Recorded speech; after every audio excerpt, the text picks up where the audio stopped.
सुदेवसुतं देवं कंसचाणूरमर्दनं देवकी परमानन्दं कृष्णं वन्दे जगद्गुरुं ಶ್ರೀಕೃಷ್ಣಂ ವಂದೇ ಜಗದ್ಗುರುಂ. ಅಲ್ವಾ? ಅವನೊಬ್ನೇ ಜಗದ್ಗುರು. ನಾವು ಗುರು ಅಂತ ಯಾರನ್ನಾದ್ರೂ ಸ್ವೀಕಾರ ಮಾಡ್ತೀವಿ ಅಂದ್ರೆ ಕೇವಲ ಅವನೊಬ್ಬನನ್ನೇ ಗಟ್ಟಿಯಾಗಿ ಹಿಡ್ಕೊಂಡ್ಬಿಡ್ಬೇಕಂತೆ. ಇನ್ಯಾರು ಗುರು ಅಲ್ಲಪ್ಪ, ನೀನೇ ಗುರು, ನನಗೆ ಕರೆಕ್ಟಾಗಿ ಮಾರ್ಗದರ್ಶನವನ್ನ ತೋರ್ಸು ತಂದೆ ಅಂತ ನಾವು ಅವನ ಪಾದವನ್ನ ಅರ್ಜುನ ಹೇಗ್ ಹಿಡಿದಿದನೋ ಹಾಗೆ ಹಿಡಿಬೇಕಂತೆ. ಹಾಗೆ ಸಾಧನೆಯ ಮಾರ್ಗವನ್ನ ತೋರಿಸ್ತಾ ಹೋಗ್ತಾ ಇದ್ದಾನೆ. ಒಳ್ಳೆಯವನಿಗೆ ದೇವ್ರು ಕಂಡಾಗ ಅವನು ಹೇಗಿರ್ತಾನೆ, ಹಾಗೂ ನಿಜವಾದ ಸುಖ ಅಂದ್ರೆ ಏನು, ಆ ಸುಖ ಯಾವಾಗ್ಲೂ ಅವನಿಗಿರುತ್ತಾ, ಈ ರೀತಿ ಹಲವಾರು ವಿಷಯಗಳನ್ನ ಭಗವಂತ ನಮಗೆ ಹೇಳ್ಕೊಡ್ತಾ ಹೋದ್ರೆ ಹೊರಗಿನ ಎಲ್ಲ ಸುಖಗಳೇನಿದೆ ಅದು ಕೊನೆಗೆ ನಮಗೆ ತಂದ್ಕೊಡೋದು ನೋವನ್ನೇ. ಯಾವತ್ತೂ ಸಹ ಹೊರಗಿನಿಂದ ಬರುವಂತಹ ಯಾವ ಸುಖವೂ ಸಹ ನಮಗೆ ಸಂತೋಷವನ್ನ ತಂದು ಕೊಡೋದಿಕ್ಕೆ ಸಾಧ್ಯವೇ ಇಲ್ಲ. ಉದಾಹರಣೆ, ಒಂದು ಸ್ವೀಟ್ ತುಂಬಾ ಇಷ್ಟ ಅಂತ ನಾನೇನಾದ್ರೂ ಜಾಸ್ತಿ ತಿಂದೆ ಅಂದ್ರೆ ಹೊಟ್ಟೆ ನೋವು ಶುರು ಆಗತ್ತೆ. ಅಥವಾ ಯಾವುದೋ ಒಂದು ವ್ಯಕ್ತಿಯನ್ನ ನಾನು ಅತಿಯಾಗಿ ಪ್ರೀತಿಸ್ತೀನಿ ಅಂತ ಅಂದ್ರೂ ಸಹ ಕೊನೆಗೆ ಕಣ್ಣೀರಿಂದ ಕೊನೆ ಆಗ್ತಾ ಹೋಗತ್ತೆ ಅಲ್ವಾ? ಈ ರೀತಿ ಹೊರಗಿನಿಂದ ಸಿಗುವ ಎಲ್ಲ ಸುಖಗಳು ಸಹ ಕೊನೆಗೆ ನಮ್ಗೇನ್ ತರುತ್ತೆ? ನೋವೇ ತರೋದು. ಸುಖವನ್ನ ಕೊಡೋದಿಕ್ಕೆ ಸಾಧ್ಯವೇ ಇಲ್ಲ. ಹಾಗೆ ಆ ಹೊರಗಿನಿಂದ ಸಿಗುವಂತಹ ಎಲ್ಲ ವಸ್ತುಗಳಿಗೂ ಸಹ ಎಂಡ್ ಅನ್ನೋದಿದೆ. ಅಂದ್ರೆ ಈಗ ನಾನು ಯಾವುದೋ ಒಂದು ವಸ್ತುವನ್ನ ಇಷ್ಟಪಡ್ತೀನಿ, ಯಾವುದೋ ಒಂದು ವ್ಯಕ್ತಿಯನ್ನ ಇಷ್ಟಪಡ್ತೀನಿ, ಅದೆಲ್ಲದಕ್ಕೂ ಸಹ ಒಂದು ಕೊನೆ ಅಂತ ಇದೆ. ಅದು ಯಾವುದಕ್ಕೂ ಸಹ ಮೊದ್ಲಿಂದ ನನ್ ಜೊತೆ ಬಂದಿರೋದಿಲ್ಲ ಅಲ್ವಾ? ನಾನು ಹುಟ್ಟತಾನೆ ನನ್ಗೆ ಇಷ್ಟ ಅನ್ಕೊಂಡ್ ಬಂದಿರತ್ತಾ? ಯಾವ ವಸ್ತುನು ಎಸ್ ನಾನು ಇವಾಗ ಹುಟ್ಕೊಂಡು ಇವತ್ ನಾನು ಹುಟ್ಟಿದೀನಿ ಅಂದ ತಕ್ಷಣ ನನಗೆ ಇಷ್ಟ ಅಂತ ಯಾವ ವಸ್ತುನು ಬರೋದಿಲ್ಲ. ಮಧ್ಯದಿಂದ ಬರುತ್ತೆ, ಹಾಗೆ ಮಧ್ಯದಲ್ಲೇ ಕೈ ಬಿಟ್ಟು ಹೋಗತ್ತೆ. ಅದು ಯಾವುದೇ ವಸ್ತು ಆಗಬಹುದು ಅಥವಾ ವ್ಯಕ್ತಿಗಳಾಗಬಹುದು. ಹಾಗೇನೆ ಮಧ್ಯದಲ್ಲೇ ಅದು ಸಾಯ್ತಾ ಹೋಗುತ್ತೆ. ಎಷ್ಟು ಸುಖವನ್ನ ಕೊಡ್ತೋ ಅದಕ್ಕಿಂತ 2ರಷ್ಟು ಆ ವಸ್ತು ನಮಗೆ ದುಃಖವನ್ನ ಕೊಡುತ್ತೆ.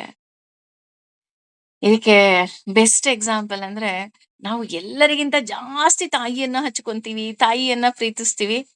ಅದೇ ತಾಯಿಯನ್ನ ಕಳ್ಕೊಂಡಾಗ ಎಲ್ಲರಿಗಿಂತ ಅತಿ ಹೆಚ್ಚು ನೋವು ಅನುಭವಿಸೋದು ನಾವೇನೆ ಅಲ್ವಾ? ಅಂದ್ರೆ ಇದು ಉದಾಹರಣೆ. ಅಂದ್ರೆ ಹಾಗಾದ್ರೆ ತಾಯಿನ ಪ್ರೀತಿಸಬಾರ್ದಾ ಅಂತ ಅಲ್ಲ ನಾನು ಹೇಳ್ತಾ ಇರೋದು. ಅಂದ್ರೆ ಯಾವುದೇ ಹೊರಗಿನಿಂದ ನಮ್ಗೆ ಖುಷಿ ಕೊಟ್ರೂ ಸಹ ಅದು ಕೊನೆಗೆ ನಮಗೆ ಅದು ಎಷ್ಟು ಖುಷಿ ಕೊಟ್ಟಿರುತ್ತಲ್ಲ ಅದ್ರ 2ರಷ್ಟು 3ರಷ್ಟು ನಮಗೆ ದುಃಖವನ್ನೇ ಕೊಟ್ಟು ಹೋಗುತ್ತೆ ವಿನಃ ಯಾವುದೇ ಕಾರಣಕ್ಕೂ ಕೇವಲ ಸುಖವನ್ನ ಕೊಟ್ಟು ಯಾವ ವಸ್ತುವೂ ಸಹ ಅದು ಹೋಗೋದಿಕ್ಕೆ ಸಾಧ್ಯವೇ ಇಲ್ಲ ಅಂತ ನಮಗೆ ನಿನ್ನೆಯ ತರಗತಿಯಲ್ಲಿ ಹೇಳ್ಕೊಟ್ಬಿಟ್ಟ. ಹಾಗೇನೆ ಯಾವ ವಸ್ತುವು ಸಹ ಶಾಶ್ವತ ಅಲ್ಲ, ಅಥವಾ ಯಾವ ಸಂಬಂಧವೂ ಸಹ ಶಾಶ್ವತ ಅಲ್ಲ. ನಮಗಿದು ಗೊತ್ತು. ಇದನ್ನು ನಮ್ಗೆ ಅನುಭವ ಆಗಿದೆ. ಅಪ್ಪ ಅಮ್ಮ, ಗಂಡ ಹೆಂಡತಿ, ಅಕ್ಕ ತಂಗಿ, ಮಕ್ಕಳು ಅಲ್ವಾ? ಯಾವುದೇ ಸಂಬಂಧ ಇರ್ಬೋದು, ಅದು ಶಾಶ್ವತನಾ? ನನ್ ಹುಟ್ಟಿನಿಂದ ಸಾಯೋವರೆಗೂ ಇದೆಯಪ್ಪ ಯಾವ್ದಾದ್ರು ಒಂದ್ ಸಂಬಂಧ ಅನ್ನೋದಿದ್ಯಾ? ಯಾವುದೂ ಇಲ್ಲ. ಅದು ಬರ್ತಾ ಇರುತ್ತೆ, ಅಡಿಷನ್ ಆಗ್ತಿರುತ್ತೆ, ಸಬ್ಟ್ರಾಕ್ಷನ್ ಆಗ್ತಾ ಇರುತ್ತೆ. ಹಾಗೇನೆ ಈ ಲೌಕಿಕ ಆಸೆಗಳನ್ನ ನಾವೇನ್ ಮಾಡ್ಬೇಕಾಗತ್ತೆ? ಬಿಡ್ಬೇಕಾಗತ್ತೆ. ಯಾಕೆ ನಾವು ಆಸೆಗಳನ್ನ ಬಿಡಬೇಕು ಅಂತ ಅಂದ್ರೆ, ನಾವು ಈ ಆಸೆಗಳನ್ನ ಎಷ್ಟು ಹಚ್ಕೊಳ್ತಾ ಹೋಗ್ತೀವೋ ನಮಗ ಅಷ್ಟು ನೋವು ಕೊಡ್ತಾ ಹೋಗತ್ತೆ. ಹಚ್ಕೊಳ್ಳೋದು ಬೇರೆ, ಕರ್ತವ್ಯ ಮಾಡೋದು ಬೇರೆ. ನೋಡಿ, ಅಲ್ಲಿ ಒಂದು ಕೂದಲೆಳೆಯ ಅಂತರ ಅಂತ ಏನ್ ಹೇಳ್ತಿದ್ದಾರೆ, ಆ ಅಂತರ ಇದೆ. ಅದಕ್ಕೆ ಕೃಷ್ಣ ಹೇಳ್ತಾ ಇರೋದು, ನೀನು ಈ ಲೌಕಿಕ ಆಸೆಯನ್ನ ಬಿಡು ಅಂತ ಹೇಳ್ತಿದ್ದಾನೆ ವಿನಃ ನಿನ್ನ ಕರ್ತವ್ಯವನ್ನ, ನಿನ್ನ ಧರ್ಮವನ್ನ ಬಿಡು ಅಂತ ಕೃಷ್ಣ ಎಲ್ಲೂ ಸಹ ನಮಗೆ ಹೇಳಿಲ್ಲ. ಇದನ್ನ ನಾವು ಅಂಡರ್ಲೈನ್ ಮಾಡ್ಕೋಬೇಕು. ಅಂದ್ರೆ ಅರ್ಥ ಏನು? ನನಗೆ ಏನೆಲ್ಲ ನನ್ನ ಒಂದು ಸಂಬಂಧದಲ್ಲಿರಬಹುದು ಅಥವಾ ನನ್ನ ಈ ಜಗತ್ತಿನಲ್ಲಿ ನನಗೆ ಏನೆಲ್ಲ ಕೆಲಸಗಳಿದೆ, ಆ ಪ್ರತಿಯೊಂದು ಕೆಲಸವನ್ನ ಮಾಡ್ಬೇಕು. ಅಂದ್ರೆ ನನ್ನ ಕರ್ಮವನ್ನ ನಾನ್ ಮಾಡ್ಬೇಕು. ಆದ್ರೆ ಆಸೆ ಪಡಬಾರ್ದು. ಹೇಗೆ ಒಬ್ಬ ಕೆಲಸದಾಕೆ ಏನ್ ಮಾಡ್ತಾಳೆ, ಬಂದ್ಬಿಟ್ಟು ದೊಡ್ಡ ಮನೆ, ಅರಮನೆ, ಅವಳ ಕೆಲಸ ಏನು? ಕಸ ಗುಡಿಸ್ತಾಳೆ, ಮನೆ ಒರೆಸ್ತಾಳೆ, ಶುಚಿ ಮಾಡ್ತಾಳೆ, ಅಡ್ಗೆನೂ ಮಾಡಿಟ್ಟು ಹೋಗ್ತಾಳೆ, ಗಿಡಕ್ ನೀರ್ ಹಾಕ್ತಾಳೆ, ಆ ಗಿಡ ಏನಾರು ಹಾಳಾಗಿದ್ರೆ ಸರಿ ಮಾಡ್ತಾಳೆ, ಧೂಳ್ ತೆಗಿತಾಳೆ, ಪ್ರತಿಯೊಂದು ಕೆಲಸವನ್ನೂ ಮಾಡ್ತಾಳೆ ಅವಳು. ಅವಳು ಯಾವತ್ತಾರು ಹೇಳಿದಳ ಇದ್ ನನ್ ಮನೆ ಅಂತ? ಅಂದಿಲ್ಲ ಅಲ್ಲ? ಸೊ, ಹಾಗೇನೆ ನಾವು ಸಹ ಪ್ರತಿಯೊಂದು ಕರ್ತವ್ಯದಲ್ಲಿ ನಮ್ಮ ಕೆಲಸವನ್ನ ಮಾಡಬೇಕು. ಆದ್ರೆ ಆಸೆ ಇಟ್ಕೋಬಾರ್ದು. ಆಸೆನೂ ಇಟ್ಕೋಬಾರ್ದು. ಅದ್ರ ಜೊತೆ ಕರ್ಮದ ಫಲವನ್ನೂ ಸಹ ನಾವು ಬಯಸಬಾರ್ದು. ಎಷ್ಟು ದೊಡ್ಡ ಪಾಠನಪ್ಪ ಅಂದ್ರೆ ನಮ್ಮ ಜೀವನದಲ್ಲಿ ಅಷ್ಟು ದೊಡ್ಡ ಪಾಠ ಅರ್ಗಿಸ್ಕೊಳ್ಳೋದು ತುಂಬಾ ಕಷ್ಟ. ಆದ್ರೆ ಒಂದು ಸಲ ನಾವು ಅರಗಿಸಿಕೊಂಡು ಇದನ್ನ ನಾವು ನಮ್ಮ ಜೀವನದಲ್ಲಿ ಅಳವಡಿಸ್ಕೊಂಡು ಬಿಟ್ರೆ ನಮಗಿಂತ ಖುಷಿಯಾಗಿರುವಂತಹ ಇನ್ನೊಂದು ವ್ಯಕ್ತಿ ಇರೋದಕ್ಕೆ ಸಾಧ್ಯವೇ ಇಲ್ಲ. ಹಾಗಾಗಿ ಈ ಲೌಕಿಕ ಆಸೆಗಳನ್ನ ಬಿಡಬೇಕು. ಅಷ್ಟೇ ಅಲ್ಲ, ಈ ಮನುಷ್ಯನ ಜನ್ಮದಲ್ಲೇ ಬಿಡಬೇಕು. ನೋಡಿ, ಅಂಡರ್‌ಲೈನ್ ಮಾಡ್ತಾ ಇದ್ದಾರೆ. ನೀನ್ ಆಸೆ ಬಿಡ್ತೀನಿ ಅಂತ ಇನ್ಯಾವುದೋ ಒಂದು 10 ಜನ್ಮ ಬಿಟ್ಟು ಬಿಡೋದಲ್ಲ. ಈ ಜನ್ಮದಲ್ಲೇ. ಯಾಕೆ ಅಂದ್ರೆ ನಿನಗೆ ಮನುಷ್ಯ ಜನ್ಮ ಸಿಕ್ಕಿದೆ. ಹಾಗಾಗಿ ಈ ಜನ್ಮದಲ್ಲೇ ನಿನ್ನ ಆಸೆಗಳನ್ನ ಬಿಡು.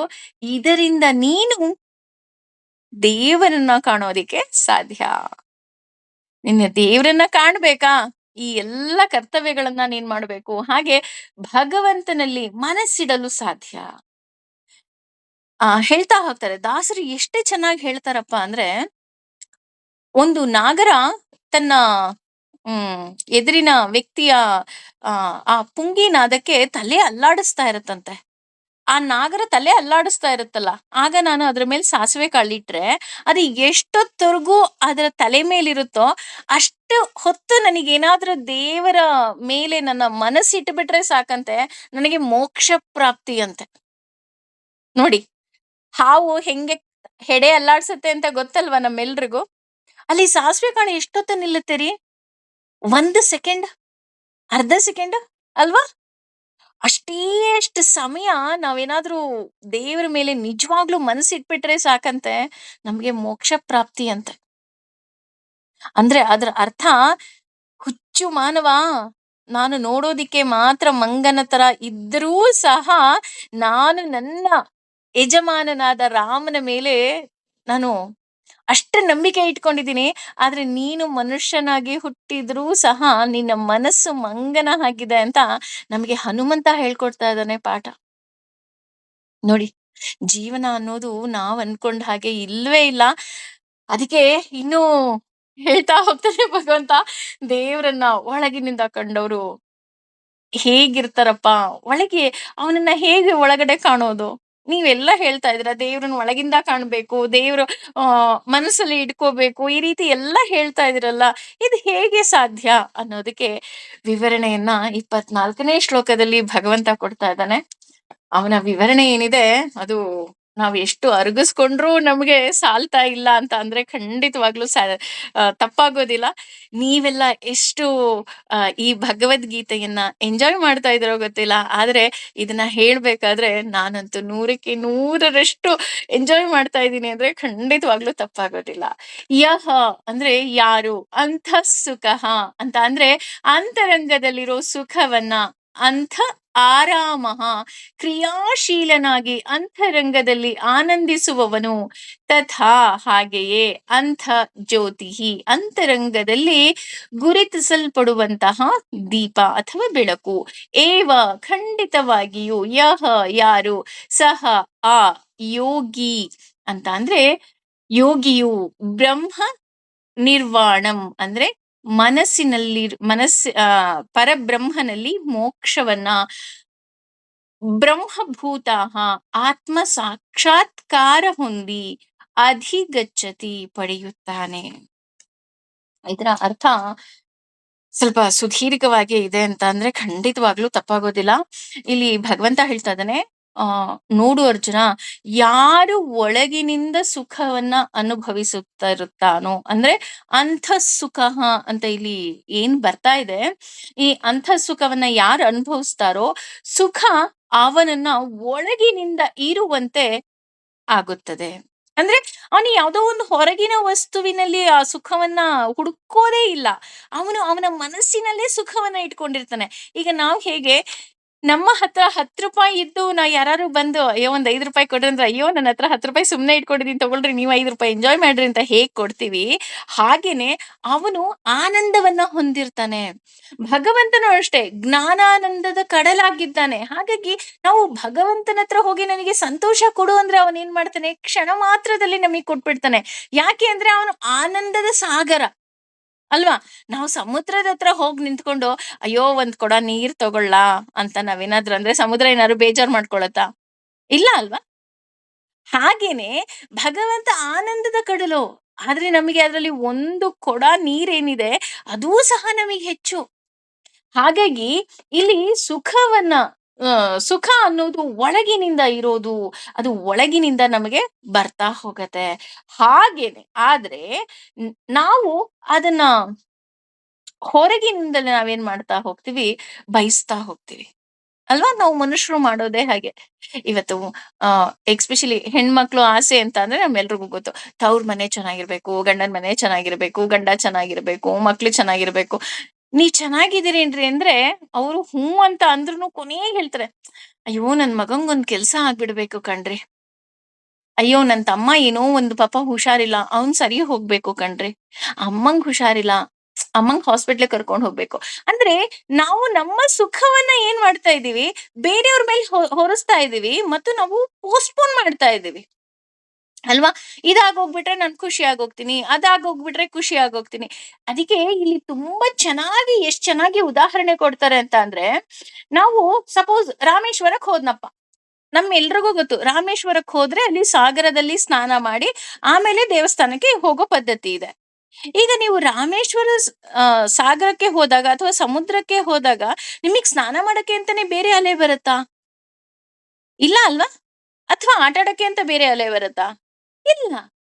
ಬರುವ ಅಲೆಯಲ್ಲೇ ಸ್ನಾನ ಮಾಡ್ಬೇಕು. ಅಥವಾ ಬರೋ ಅಲೆಯಲ್ಲೇ ನಾವು ಆಟ ಆಡ್ಬೇಕು.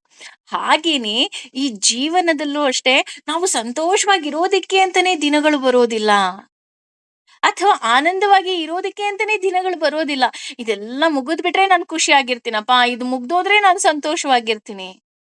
ಇಲ್ಲ, ಅದು ಮೂರ್ಖತನ, ಮುಟ್ಟಾಳತನ. ಯಾಕೆ ಅಂತ ಅಂದ್ರೆ ಎಲ್ಲಾ ಮುಗಿದು ನಾವು ಇನ್ನೊಂದು ಸಲ ನಾವು ಖುಷಿಯಾಗಿರ್ತೀವಿ ಅನ್ನೋ ದಿನಗಳು ನಿಜವಾಗ್ಲೂ ಬರೋದಿಲ್ಲ.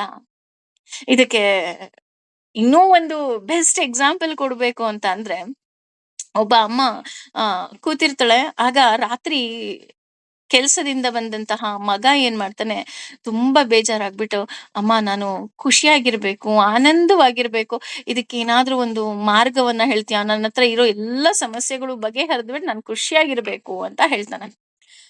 ಆಗ ಅಮ್ಮನಿಗೆ ಹೇಗೆ ಮಗನಿಗೆ ಕನ್ವಿನ್ಸ್ ಮಾಡ್ಬೇಕು ಅಂತ ಗೊತ್ತಾಗೋದಿಲ್ಲ. ಆಗ ಹೊರಗಡೆ ನೋಡ್ತಾಳೆ. ಹೊರಗಡೆ ನೋಡಿದಾಗ ಅಲ್ಲೊಂದು 40 ಒಂಟೆ ನಿಂತಿರುತ್ತೆ. ಆಗ ಹೇಳ್ತಾಳೆ, "ಕಂದ ಅದ್ 40 ಒಂಟೆನ್ ಕೂರಿಸ್ಬಿಟ್ ಬಾ, ನಾನ್ ನಿನಗ್ ಹೇಳ್ತೀನಿ" ಅಂತ ಹೇಳ್ತಾಳೆ. ಮಗ ಹೋಗ್ತಾನೆ. 40 ಒಂಟೆನ ಕೂರ್ಸೋದಕ್ಕೆ ಪ್ರಯತ್ನ ಪಡ್ತಾನೆ, ಪಡ್ತಾನೆ, ಪಡ್ತಾನೆ, ಪಡ್ತಾನೆ. ಬೆಳಕ್ ಹರಿಯುತ್ತೆ. ಬೆಳಕ್ ಹರಿದಿದ್ ತಕ್ಷಣ ಮನೆಗ್ ಬರ್ತಾನೆ. ಅಮ್ಮ ಕೇಳ್ತಾಳೆ, "ಒಂಟೆ ಕೂರಿಸ್ದ್ಯಾ?" ಆಗ ಮಗ ಹೇಳ್ತಾನೆ, "ಎಲ್ಲಿ ಕೂರ್ಸೋಕ್ಕಾಗತ್ತಮ್ಮ? ಹಾಗಿದ್ರೆ ನೀನ್ ಅನುಭವ ಹೇಳು" ಅಂದಾಗ ಆ ಮಗ ಹೇಳ್ತಾನೆ, "ಇಲ್ಲ ಅಮ್ಮ, ಕೆಲವು ಒಂಟೆ ಕುತ್ಕು ಅಂದ ತಕ್ಷಣ ಕೂತ್ಕೊಳ್ತು, ಕೆಲವೊಂದಕ್ಕೆ ಹೊಡೆದಿದ ತಕ್ಷಣ ಕೂತ್ಕೊಂತು, ಕೆಲವೊಂದಕ್ಕೆ ಹೊಡ್ದೆ, ಪರಿಶ್ರಮ ಪಟ್ಟೆ, ಏನೆಲ್ಲ ಮಾಡ್ಬೋದು ಎಲ್ಲವನ್ನ ಮಾಡ್ದೆ. ಆದ್ರೆ ಆ ಒಂಟೆ ಕೂತ್ಕೊಳ್ಳೇ ಇಲ್ಲ. ಕೊನೆಗೆ ನಾನು ಸುಮ್ನೆ ಕಾಯ್ತಾ ಕೂತ್ಕೊಂಡೆ. ಕೊನೆಗೆ ಅದೇ ಸುಸ್ತಾಗಿ ಕೂತ್ಕೊಂತು. ಅಬ್ಬಾ! ಎಲ್ಲಾ ಒಂಟೆನೂ ಕೂತ್ಕೊಳ್ತಲ್ಲಪ್ಪ ಅನ್ನೋ ಅಷ್ಟೊತ್ತಿಗೆ ಇನ್ಯಾವುದೋ ಒಂಟೆ ನಿಂತುಕೊಳ್ತು. ಅದು ನಿಂತ್ಕೊಂಡಿದ್ ನೋಡಿ ಮತ್ತೊಂದು ಒಂಟೆ ನಿಂತುಕೊಳ್ತು. ಅಂದ್ರೆ ನಮ್ಮ ಜೀವನದಲ್ಲಿ ಸಮಸ್ಯೆಗಳು ಅಷ್ಟೇ. ಕೆಲವೊಂದು ಅದಾಗದೇ ಬಗೆಹರಿಯುತ್ತೆ. ಕೆಲವೊಂದಕ್ಕೆ ನಾವು ಪ್ರಯತ್ನ ಪಡ್ಬೇಕಾಗತ್ತೆ. ಕೆಲವೊಂದು ನಾವ್ ಏನೇ ಮಾಡಿದ್ರುನು ಸಹ ಅದು ಪರಿಹಾರ ಆಗೋದಿಲ್ಲ. ಅವಾಗ ಏನ್ ಮಾಡ್ಬಿಡ್ಬೇಕು, ಭಗವಂತನ ಮೇಲೆ ಬಿಟ್ಬಿಡ್ಬೇಕು. ಭಗವಂತ ನಿನಗೆ ಯಾವ್ದು ಸರಿ ಅನ್ಸುತ್ತೋ ಹಾಗ್ ಮಾಡಪ್ಪ ಅಂತ. ಹಾಗಂತ ಅದೆಲ್ಲ ಸರಿ ಹೋದ್ರೆ ಹೋಯ್ತಾ ಅನ್ನೋಷ್ಟೊತ್ತಿಗೆ ಮತ್ತೆ ಹಳೆ ಸಮಸ್ಯೆಗಳು ಮತ್ತೆ ಬರುತ್ತೆ. This is life. ಹಾಗಾಗಿ ನಾನು ಖುಷಿಯಾಗಿರೋದಕ್ಕೆ ಅಂತ ನನಗೆ ಇನ್ನೊಂದು ದಿನ, ಇನ್ನೊಂದು ಕ್ಷಣ ಖಂಡಿತವಾಗ್ಲೂ ಬರೋದಿಲ್ಲ. ಈ ದಿನಗಳು, ಈ ಕ್ಷಣಗಳು ಏನಿದೆ, ಇದ್ರಲ್ಲೇ ನಾನು ಸಂತೋಷವಾಗಿರ್ಬೇಕು. ಇದ್ರಲ್ಲೇ ನಾನು ಆನಂದವಾಗಿರ್ಬೇಕು. ಆದ್ರೆ ನಾವೇನ್ ಮಾಡ್ತೀವಿ, ಬೇರೆಯವರಿಂದ ಪ್ರೀತಿ ಅಥವಾ ಒಂದು ವಸ್ತು ತಿನ್ನೋದ್ರಿಂದನೋ ಅಥವಾ ಮುಟ್ಟೋದ್ರಿಂದನೋ ಯಾವುದೋ ಒಂದು ವಸ್ತುವನ್ನ ತೆಗೆದುಕೊಳ್ಳೋದ್ರಿಂದನೋ ನನಗೇನಾಗ್ತಾ ಹೋಗುತ್ತೆ, ಖುಷಿ ಸಿಕ್ಕುತ್ತೆ ಅಂತ ನಾನು ಎಕ್ಸ್ಪೆಕ್ಟ್ ಮಾಡ್ತಾ ಹೋಗ್ತೀನಿ. ಆದ್ರೆ ಯಾರು ಇಲ್ಲದೇ ಇದ್ರೂ ಸಹ ಸುಖವಾಗಿ ಇರ್ತೀನಿ ಅನ್ನುವಂತಹ ಮನಸ್ಥಿತಿ ಯಾವಾಗ ಬರುತ್ತೆ, ಆಗ ನಾನು ಒಳಗಿನಿಂದ ಖುಷಿಯಾಗಿರೋದಕ್ಕೆ ಸಾಧ್ಯ. ಉದಾಹರಣೆ, ನಾನು ಮೈಸೂರು ಪಾಕ್ ತಿಂದ್ರೆ ಖುಷಿಯಾಗಿರ್ತೀನಿ, ಮೈಸೂರು ಪಾಕ್ ಸಿಕ್ಕರೆ ಖುಷಿಯಾಗಿರ್ತೀನಿ, ಅದು ಖುಷಿ ಅಲ್ಲ. ಮೈಸೂರು ಪಾಕ್ ಸಿಕ್ಲಿಲ್ಲ ಅಂದ್ರೂ ನಾನು ಖುಷಿಯಾಗಿರ್ತೀನಿ ಅನ್ನೋದಿದೆ ಅಲ್ಲ, ಅದು ನಿಜವಾದ ಖುಷಿ. ಉದಾಹರಣೆ, ಯಾರೋ ಒಬ್ರು ನನಗೆ ಹೊಗಳು ಬಿಡ್ತಾರಪ್ಪ, ನಾನು ತುಂಬಾ ಖುಷಿಯಾಗಿರ್ತೀನಿ. ಯಾರು ಹೊಗಳಲಿಲ್ಲ ಅಂದ್ರು ಅಥವಾ ಯಾರಾದ್ರೂ ಬೈದ್ರೂ ಖುಷಿಯಾಗಿರ್ತೀನಿ ಅನ್ನೋದಿದೆಯಲ್ಲ, ಅದು ನಿಜವಾದ ಖುಷಿ. ನೋಡಿ, ಖುಷಿ ಅನ್ನೋದು ಎಷ್ಟು ಸಿಂಪಲ್ ಆಗಿದೆ, ಆದ್ರೆ ಅದು ನಮ್ಮ ಜೀವನದಲ್ಲಿ ಅಡಾಪ್ಟ್ ಮಾಡ್ಕೊಳಕ್ಕೆ ತುಂಬಾ ಕಷ್ಟ ರೀ. ಎಲ್ಲವುದೂ ಸರಳ, ಆದ್ರೆ ಆ ಸರಳವಾಗಿರೋದೇ ಬಹಳ ಕಠಿಣ ಅಂತ ಹೇಳಿದ್ರೆ ಖಂಡಿತವಾಗ್ಲೂ ತಪ್ಪಾಗೋದಿಲ್ಲ. ನಾನು ಸುಖವಾಗಿ ಇರ್ತೀನಿ ಅಂತ ನಾನೇನ್ ಅನ್ಕೊಂತೀನಿ, ಅದು ನಿಜವಾದ ಸುಖ. ಅಂದ್ರೆ ನನ್ ಯಾರಿರ್ಲಿ, ಯಾರಿಲ್ದೆ ಇರ್ಲಿ, ಯಾವುದೇ ಒಂದು ವಸ್ತು ಸಿಗ್ಲಿ, ವಸ್ತು ಸಿಗದೆ ಇರ್ಲಿ, ಹೇಗೆ ಇದ್ರೂನು ನಾನು ಸುಖವಾಗಿರ್ತೀನಿ ಅನ್ನುವಂತಹ ಮನಸ್ಥಿತಿಗೆ ಬರ್ಬೇಕು. ಅದು ನಮಗೆ ಸಿಗೋದಿಕ್ಕೆ ಸಾಧ್ಯನೇ ಇಲ್ಲ ಅಂತ ಭಗವಂತ ಹೇಳ್ತಾ ಇದ್ದಾನೆ. ನೋಡಿ, ಅವ್ನು ಎಷ್ಟು ಆಟ ಆಡಿಸ್ತಾನಪ್ಪ ನಮಗೆ ಅಂದ್ರೆ, ಈ ಎಳೆ ಮಕ್ಳಿಗೆ ಚಾಕ್ಲೇಟ್ ಕೊಡ್ಬೇಕಾದ್ರೆ ಆಟ ಆಡಿಸ್ತೀವಲ್ಲ ನಾವು, ಆ ರೀತಿ ಆಟ ಆಡಿಸ್ತಾನಪ್ಪ. ಯಾಕೆ ಅಂದ್ರೆ ನೋಡಿ, ಹೇಗೆ ಸುಖ ಸಿಕ್ಕತ್ತೆ ಅಂತ ಇಷ್ಟೊತ್ತವರೆಗೂ ಎಕ್ಸ್ಪ್ಲೈನ್ ಮಾಡ್ಬಿಟ್ಟು ಕೊನೆಗೆ ಹೇಳ್ತಾ ಇದ್ದಾನೆ, ಇದು ನಿಮಗ್ ಸಿಗೋದಕ್ಕೆ ಅಡ್ಡಿ ಉಂಟಾಗ್ತಾ ಇದೆ ಅಂತ ಅವನೇ ಹೇಳ್ತಾ ಇದ್ದಾನೆ. ಹೌದಾ? ಅದು ಹೇಗೆ ಅಡ್ಡಿ ಉಂಟಾಗ್ತಾ ಇದೆ, ಯಾವ್ದು ಅಡ್ಡಿ ಉಂಟಾಗ್ತಿದ್ಯಪ್ಪ ಅಂತ ನಾವೇನಾದ್ರೂ ನೋಡೋದು, ಸಿಗೋದಿಲ್ಲ ಅಂತ ಹೇಳ್ತಾ ಇಲ್ಲ, ಕೆಲವು ವಸ್ತುಗಳು ನಮ್ಗೆ ಅಡ್ಡಿ ಉಂಟು ಮಾಡ್ತಾ ಇದೆ ಅಂತ ಹೇಳ್ತಾನೆ. ಆ ವಸ್ತು ಯಾವ್ದಪ್ಪ ಅಂತ ಅಂದ್ರೆ, ಹಂಗಂದ ತಕ್ಷಣ ಹೆಣ್ಮಕ್ಳ ತಲೆನಲ್ಲಿ ಓಹೋ ಯಾರೋ ಅದ್ ಮಾಡಿಸ್ಬಿಟ್ರಾ ಇದ್ ಮಾಡಿಸ್ಬಿಟ್ರಾ ಅಂತ ಬರುತ್ತೆ. ಇಲ್ಲ, ಯಾವ ವಸ್ತು ಅಂದ್ರೆ ಅದು ನಮ್ಮದೇ ಆದಂತಹ ಕಾಮ, ಕ್ರೋಧ, ಮೋಹ, ಮದ, ಮಾತ್ಸರ್ಯ, ಇದೇ ನಮಗೆ ಆ ರೀತಿ ಖುಷಿಯಾಗಿ ಇರೋದಕ್ಕೆ ಅಡ್ಡಿ ಉಂಟು ಮಾಡುತ್ತೆ. ಸೊ ನಮಗೆ ನಿಜವಾದ ಸುಖ ಸಿಗ್ತಾ ಇಲ್ಲ. ಸೊ ನಿಜವಾದ ಸುಖ ಬೇಕು ಅಂತ ಅಂದ್ರೆ ನಾವು ಮೊದಲು ನಮ್ಮ ಕಾಮ, ಕ್ರೋಧ, ಮೋಹ, ಮದ, ಮಾತ್ಸರ್ಯ ಏನೆಲ್ಲ ಇದೆ ಅದನ್ನ ನಾನು ಬಿಡ್ತಾ ಹೋಗ್ಬೇಕು. ಹಾಗಾಗಿ ನಿಜವಾದ ಸುಖ ಅನ್ನೋದು ಹೇಗಿರುತ್ತೆ ಅಂತ ಭಗವಂತ ಎಷ್ಟು ಚೆನ್ನಾಗಿ ಎಕ್ಸ್ಪ್ಲೈನ್ ಮಾಡ್ತೀನಪ್ಪ ಅಂತ ಅಂದ್ರೆ, ಮೊದಲು ಅದು ವಿಷ ಇದ್ದ ಹಾಗೆ ಇರುತ್ತಂತೆ. ನಿಜವಾದ ಸುಖ ಅನ್ನೋದೇನಿದೆ ಅದು ಮೊದಲು ವಿಷ ಇದ್ದ ಹಾಗೆ ಇರುತ್ತೆ. ನಂತರ ಹೋಗ್ತಾ ಹೋಗ್ತಾ ಹೋಗ್ತಾ ಕೊನೆಗೆ ಗೊತ್ತಾಗುತ್ತೆ ಅದು ವಿಷ ಅಲ್ಲ, ಅಮೃತ ಅಂತ.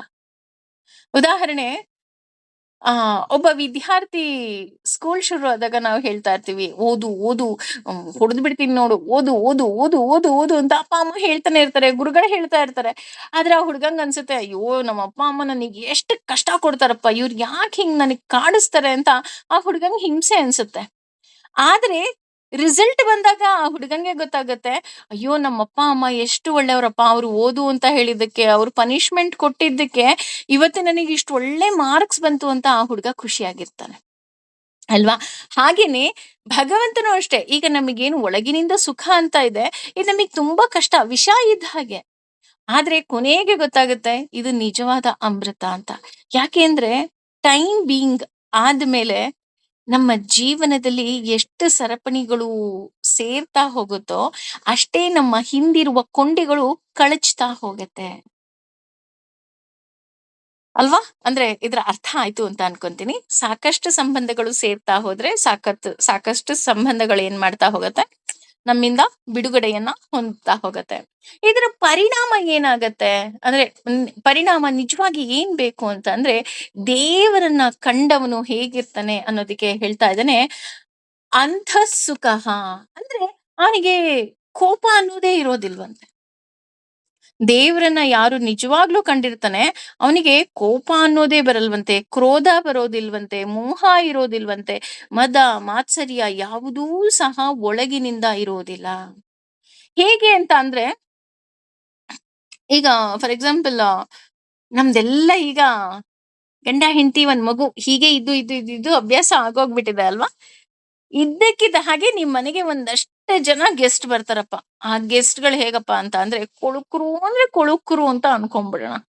ತುಂಬಾ ಕೊಳಕ್ರು. ನೀವ್ ತುಂಬಾ ಕ್ಲೀನು ಅಂತ ಇರ್ತೀರಾ. ಸೈಲೆಂಟ್ ಅಂತ ನೀವಿರ್ತೀರಾ. ನಿಮ್ ಮನೆಗ್ ಒಂದಷ್ಟು ಜನ ಗೆಸ್ಟ್ ಬಂದ್ಬಿಡ್ತಾರೆ. ಆ ಗೆಸ್ಟ್ ಹೇಗೆ ಅಂದ್ರೆ ಒಂದು ಕೊಳಕ್ರಾಗಿರ್ತಾರೆ. ಇನ್ನೊಂದು ತುಂಬಾ ಗಲಾಟೆ ಮಾಡ್ತಾ ಇರ್ತಾರೆ. ಎಷ್ಟು ಗಲಾಟೆ ಮಾಡ್ತಾರಪ್ಪ ಅಂದ್ರೆ, ಅಯ್ಯೋ ಕಿವಿ ಮುಚ್ಚಿದ್ರು ಶಬ್ದ. ಅಬ್ಬಾ! ಇವ್ರೆಲ್ಲ ಯಾವಾಗ ಹೋಗ್ತಾರಪ್ಪ ಮನೆ ಬಿಟ್ಟು, ನನಗ್ ಸಾಕಾಗ್ ಹೋಯ್ತು ಅನ್ನುವಷ್ಟು ಬೇಸರ ಮಾಡ್ಬಿಡ್ತಾರೆ ಕೆಲವು ಅತಿಥಿಗಳು. ಆ ಥರ ಅಕ್ಕಪಕ್ಕದವರೆಲ್ಲ ಕೇಳಕ್ ಶುರು ಮಾಡ್ಬಿಡ್ತಾರೆ. "ಏನ್ರಿ ನಿಮ್ ಮನೆಗ್ ಗೆಸ್ಟ್ ಬಂದಿದ್ರಾ? ಅಷ್ಟೊಂದ್ ಗಲಾಟೆ ಮಾಡ್ತಾ ಇದ್ರಿ, ಅಷ್ಟೊಂದ್ ಗಲೀಜಾಗಿ ಇಟ್ಕೊಂಡಿದ್ರಿ ಮನೆ" ಅಂತ ಎಲ್ಲ ಅಕ್ಕಪಕ್ಕದವರೆಲ್ಲ ಕೇಳಕ್ ಶುರು ಮಾಡ್ಬಿಡ್ತಾರೆ.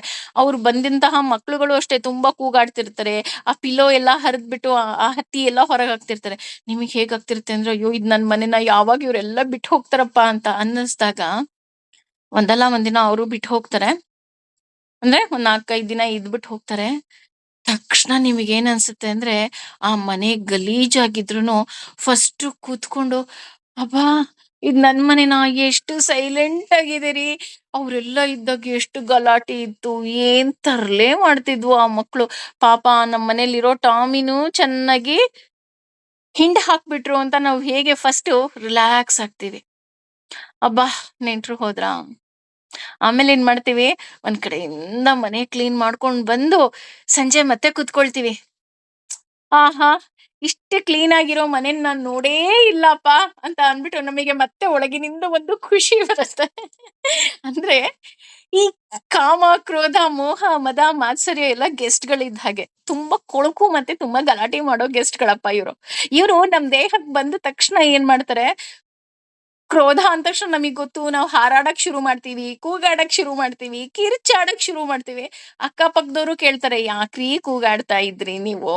ನಿಮ್ ಮಗ್ಳ ಮೇಲೆ ಯಾಕ್ರೀ ಕೂಗಾಡ್ತಿದ್ರಿ? ನಿಮ್ ಗಂಡನ್ ಮೇಲೆ ಯಾಕ್ರೀ ಕೂಗಾಡ್ತಾ ಇದ್ರಿ?" ಅಲ್ವಾ? ಅದೇ ಅದನ್ನೆಲ್ಲ ಬಿಟ್ಟ ತಕ್ಷಣ ಏನಾಗ್ತಾ ಹೋಗುತ್ತೆ, ನನ್ನ ಹೃದಯ ಕ್ಲೀನ್ ಆಗ್ತಾ ಹೋಗುತ್ತೆ. ನನ್ನ ಹೃದಯ ಸ್ವಚ್ಛ ಆಗತ್ತೆ. ಆಗ ಅಂತರಾಮಃ ಅಂದ್ರೆ ದೇವ್ರು ಅವಾಗ ಕಾಣಿಸ್ಕೊಳ್ಳೋದಿಕ್ಕೆ ಶುರು ಆಗ್ತಾನೆ. ಅಂದ್ರೆ ಆಗ ನನ್ನ ರಾಮ ಅಥವಾ ನನ್ನ ಕೃಷ್ಣ ಬಂದು ನನ್ನ ಹೃದಯದಲ್ಲಿ ಕುತ್ಕೊಳ್ಳೋದಿಕ್ಕೆ ಸಾಧ್ಯ. ಯಾಕೆ ಅಂದ್ರೆ ಮನೇಲಿ ಈಗ ಒಂದು ಒಂದ್ ಸೋಫಾ ಇದೆ ಅಂತ ಅನ್ಕೊಳ್ಳೋಣ. ಬರೀ ಸೋಫಾ ಅಷ್ಟೇ. ಆ ಸೋಫಾದಲ್ಲಿ 3 ಜನ ಕುತ್ಕೋಬಹುದು. ಅಬ್ಬಬ್ಬಾ! ಅಂದ್ರೆ ಅಡ್ಜಸ್ಟ್ ಮಾಡ್ಕೊಂಡು ತುಂಬಾ ಸಣ್ಣಕ್ಕಿದಾರೆ 5 ಜನ ಕುತ್ಕೋಬಹುದು. ಅದ್ರ ಮೇಲೆ ಓಕೆ ಒಬ್ರ ಮೇಲೆ ಒಬ್ರು ಕೂತ್ರು 10 ಜನ ಕೂತ್ಕೋಬಹುದು. 100 ಜನ ಬಂದ್ರೆ ಎಲ್ರಿಗ್ ಕೂರಿಸ್ಕೊಳಕ್ಕಾಗತ್ತೆ? ಆಗಲ್ಲ ಅಲ್ವಾ? ಹಾಗೇನೆ ನನ್ನ ಹೃದಯದಲ್ಲಿ ಬೇಡದೇ ಇರೋದೆಲ್ಲ ತುಂಬಿಸ್ಕೊಂಡ್ಬಿಟ್ರೆ, ಪಾಪ ನನ್ನ ಕೃಷ್ಣ ಬಂದು ಎಲ್ಲಿ ಕೂರ್ಲಿಕ್ಕೆ ಸಾಧ್ಯ ಇದೆ ಅಲ್ಲಿ. ಹಾಗಾಗಿ ಅಂತರಾಮ ಇದು ಅಂತಃಸುಖ ಆದ್ಮೇಲೆ, ನಾನು ಈ ಕಾಮ, ಕ್ರೋಧ ಎಲ್ಲ ಕ್ಲೀನ್ ಮಾಡಾದ್ಮೇಲೆ ನನಗೇನ್ ಸಿಕ್ಕುತ್ತೆ? ಅಂತರಾಮಃ ಅಂದ್ರೆ ದೇವರನ್ನ ಕಾಣೋದಿಕ್ಕೆ ಶುರು ಆಗತ್ತೆ. ಆಗ ಹಿ ಈಸ್ ಎವ್ರಿಥಿಂಗ್ ಅಂತ ಹೇಳಿ ನನಗೆ ತುಂಬಾ ಖುಷಿ ಆಗೋದಿಕ್ಕೆ ಸಾಧ್ಯ ಆಗತ್ತೆ. ಇದು ಯಾವಾಗ ಅಂದ್ರೆ ಬೇಡದೇ ಇರೋದು ಹೋದಾಗ, ಬೇಕಾಗಿರೋರು ಇದ್ದಾಗ. ಇಲ್ಲಿ ಬೇಡದೇ ಇರೋರು ಯಾರು? ಯಾರೋ ನಿಮ್ ಮನೇಲಿ ಬಂದಿರೋ ಗೆಸ್ಟ್ ಅಲ್ಲ. ನಿಮ್ಮ ಕಾಮ, ಕ್ರೋಧ, ಮೋಹ, ಮದ, ಮಾತ್ಸರ್ಯ ಇವ್ರೆಲ್ಲ ಬೇಡದೇ ಇರೋರು. ಇವ್ರು ಹೋಗ್ಬೇಕು. ಬೇಕಾಗಿರೋರು ಅಂದ್ರೆ ನಿಮ್ಮ ಕೃಷ್ಣನನ್ನ ನೀವು ನಿಮ್ಮ ಹೃದಯದಲ್ಲಿ ಸ್ಥಾಪನೆ ಮಾಡ್ಕೊಳ್ಳಿ. ಆಗ ಏನಾಗತ್ತಪ್ಪ ಅಂತ ಅಂದ್ರೆ, ಎಕ್ಸಾಂಪಲ್ ಹೇಳ್ತಾ ಇದ್ದೀನಿ ಇಲ್ಲಿ. ದೇವಸ್ಥಾನಕ್ಕೆ ಹೋದಾಗ ದೇವ್ರು ಕಾಣಿಸ್ತಾನಲ್ವಾ? 5 ನಿಮಿಷ ನೋಡಿದ್ರೆ ಖುಷಿ ಆಗತ್ತೆ. 10 ನಿಮಿಷ ನೋಡಿದ್ರೆ ಖುಷಿ ಆಗತ್ತೆ. 15 ನಿಮಿಷ ದೇವ್ರ ಮುಂದೆನೆ ಕೂರ್ಸಿದ್ರೆ, ಅಬ್ಬಾ! ಯಾವಾಗ್ರೀ ಇವ್ರು ನಮ್ಮನ್ನ ಹೊರಗ್ ಕಳಿಸ್ತಾರೆ ಅಂತ ಅನ್ನೋದಿಕ್ ಶುರು ಆಗತ್ತೆ. 1 ಗಂಟೆ ಮಧ್ಯಾಹ್ನದವರೆಗೂ ಕೂರಿಸ್ಬಿಟ್ಟು ಅಂದ್ರೆ ಹೊಟ್ಟೆನೂ ಹಸಿಯೋದಿಕ್ಕೆ ಶುರು ಆಗತ್ತೆ. ಬೋರ್ ಆಗೋದಿಕ್ಕೆ ಶುರು ಆಗ್ಬಿಡತ್ತೆ. ಅಲ್ವಾ? ಯಾಕೆ ಈ ರೀತಿ ಆಗತ್ತೆ ಅಂತ ನೋಡೋದಿದ್ರೆ, ನಮ್ಗೆ ದೇವರ ಬಗ್ಗೆ ಖುಷಿ ಕೊಡೋದಿಕ್ಕೆ ಸ ಸಾಧ್ಯವೇ ಇಲ್ಲ. ದೇವರ ಬಗ್ಗೆ ಯಾಕೆ ನಮ್ಗೆ ಖುಷಿ ಸಿಗ್ತಾ ಇಲ್ಲ? ದೇವ್ರ ಮುಂದೆ ಕೂತ್ಕೊಂಡ್ರು ಯಾಕೆ ನಮಗೆ ಖುಷಿ ಸಿಗ್ತಿಲ್ಲ ಅಂದ್ರೆ, ನಮಗೆ ದೇವರ ಬಗ್ಗೆ ಯಾವುದೇ ರೀತಿಯಾದಂತಹ ವಿಷಯಗಳಾಗ್ಲಿ, ವಿಚಾರಗಳಾಗ್ಲಿ ಗೊತ್ತಿಲ್ಲ. ಯಾವುದೋ ಒಂದು ವ್ಯಕ್ತಿಯ ಬಗ್ಗೆ ನಮ್ಗೆ ಎಲ್ಲಾ ವಿಚಾರ ಗೊತ್ತಿದ್ದಾಗ ಏನನ್ಸುತ್ತೆ? ನಮ್ಗೆ ಅವರ ಬಗ್ಗೆ ನಾವು ಇನ್ನೂ ಅತಿ ಹೆಚ್ಚು ಸಮಯವನ್ನ ಕಳೆಯೋದಿಕ್ಕೆ ನಾವು ಇಷ್ಟಪಡ್ತೀವಿ. ಅದೇ ನಮ್ಗೆ ಆ ವ್ಯಕ್ತಿ ಬಗ್ಗೆ ಗೊತ್ತೇ ಇಲ್ಲ ಅಂದಾಗ ಏನಾಗುತ್ತೆ? ನಮ್ಗೆ ವಿ ವಿಲ್ ಗೆಟ್ ಬೋರ್. ಅದೇ ರೀತಿ ಬೋರ್ ಯಾಕಾಗತ್ತೆ ಅಂದ್ರೆ, ನಮ್ಗೆ ಭಗವಂತನ ಬಗ್ಗೆ ಗೊತ್ತಿಲ್ಲ. ಆದ್ರೆ ಭಗವಂತನ ಬಗ್ಗೆ ತಿಳಿದವರಿಗೆ ಏನಾಗತ್ತೆ? ನೀವ್ ದಿನ ಪೂರ್ತಿ ದೇವಸ್ಥಾನದಲ್ಲಿ ಕೂರ್ಸಿದ್ರೂ ಸಹ ಅವರಿಗೆ ಖುಷಿ ಆಗ್ತಾ ಹೋಗುತ್ತೆ. ದೇವರ ವಿಷಯವೇ ನಮ್ಗೆ ಒಂದು ರೀತಿಯಾದಂತಹ ಖುಷಿ. ದೇವ್ರ ಬಗ್ಗೆ ಕೇಳೋದು, ದೇವ್ರ ಬಗ್ಗೆ ಹೇಳೋದು, ದೇವ್ರ ಬಗ್ಗೆ ಯಾವುದೋ ಒಂದು ರೀತಿಯಾದಂತಹ ಚಿಕ್ಕ ರೀತಿಯಾದಂತಹ ಒಂದು ಕೆಲಸ ಮಾಡೋದು. ದೇವ್ರಿಗಾಗಿ ನಾನು ಹೂ ಕಟ್ಕೊಟ್ಗೆ ಹೂವನ್ನ ಕಟ್ಟದೆ, ಅಥವಾ ದೇವ್ರಿಗೋಸ್ಕರ ಗೆಜ್ಜೆ ವಸ್ತ್ರ ಮಾಡ್ದೆ. ಅಯ್ಯೋ ದೇವ್ರಿಗ ನಾನು ಕೊಟ್ಟಂತಹ ವಸ್ತುವಿನಿಂದ ಅಲಂಕಾರ ಮಾಡಿದ್ರು. ಎಷ್ಟು ನಮಗ್ ಖುಷಿ ಸಿಕ್ಕತ್ತೆ ಅಲ್ಲ. ಯಾಕೆ ಅಂತ ಅಂದ್ರೆ, ನಾನು ದೇವರನ್ನ ಒಳಗಿನಿಂದ ನಾನು ಇಷ್ಟಪಡೋದಿಕ್ಕೆ ಇಷ್ಟಪಟ್ಟೆ. ಹಾಗೆ ಅಂಥ ಸುಖ ಇರ್ಬೋದು, ಅಥವಾ ಅಂತರಾಮಹ ಇರ್ಬೋದು, ಈ ಎರಡೂ ಸಹ ಹೊರಗಿನಿಂದ ಸಿಗೋದಲ್ಲ. ಇದು ನನಗೆ ಒಳಗಿನಿಂದ ಸಿಕ್ಕುವಂತಹ ವಸ್ತುಗಳಾಗಿದೆ. ಇದರಿಂದ ಏನಾಗತ್ತಪ್ಪ ಅಂದ್ರೆ, ಇಂದ್ರಿಯಗಳಿಗೆ ಭಗವಂತ ಎಂದೂ ಸಹ ಸಿಕ್ಕೋದಿಲ್ಲ. ಯಾಕೆ ಭಗವಂತ ಒಳಗಿನಿಂದ ಸಿಕ್ಕೋದಿಲ್ಲ ಅಂತ ಅಂದ್ರೆ, ಅವನು ನಮಗೆ ನಮ್ಮ ಹಾಗೆ ಪಂಚಭೂತಗಳಿಂದ ಆಗಿಲ್ಲ. ನಾವು ಪಂಚಭೂತಗಳಿಂದ ಆದ ದೇಹ. ಹಾಗಾಗಿ ನಮಗೆ ಭಗವಂತ ಸಿಕ್ಕೋದಿಲ್ಲ. ಭಗವಂತನನ್ನ ನೋಡ್ಬೇಕು ಅಂದ್ರೆ ಹೊರಗಿನಿಂದ ಅಲ್ಲ, ನಾವು ಅವನನ್ನ ನಮ್ಮ ಒಳಗೆ ಅವನನ್ನ ಹುಡುಕುವಂತಹ ಪ್ರಯತ್ನವನ್ನ ಪಡ್ಬೇಕು. ಹೇಗೆ ಒಳಗಿನಿಂದ ಹುಡುಕೋ ಪ್ರಯತ್ನ ಪಡ್ಬೇಕಪ್ಪ ಅಂತ ಅಂದ್ರೆ, ನಮ್ಮೆಲ್ರಿಗೂ ಗೊತ್ತಿದೆ, ಭಗವಂತ ಒಂದು ವಯಸ್ಸಾದ ತಕ್ಷಣ ಬೃಂದಾವನವನ್ನ ಬಿಟ್ಟು ಕಂಸನ ಬಳಿ ಹೋಗ್ಬೇಕಾಗತ್ತೆ. ಕಂಸನ ಬಳಿ ಹೋದಾಗ ಸ್ವಲ್ಪ ದಿನ ಆದ ತಕ್ಷಣ ಗೋಪಿಕೆ ಎಲ್ಲ ಅಳೋದಿಕ್ ಶುರು ಮಾಡ್ತಾರೆ.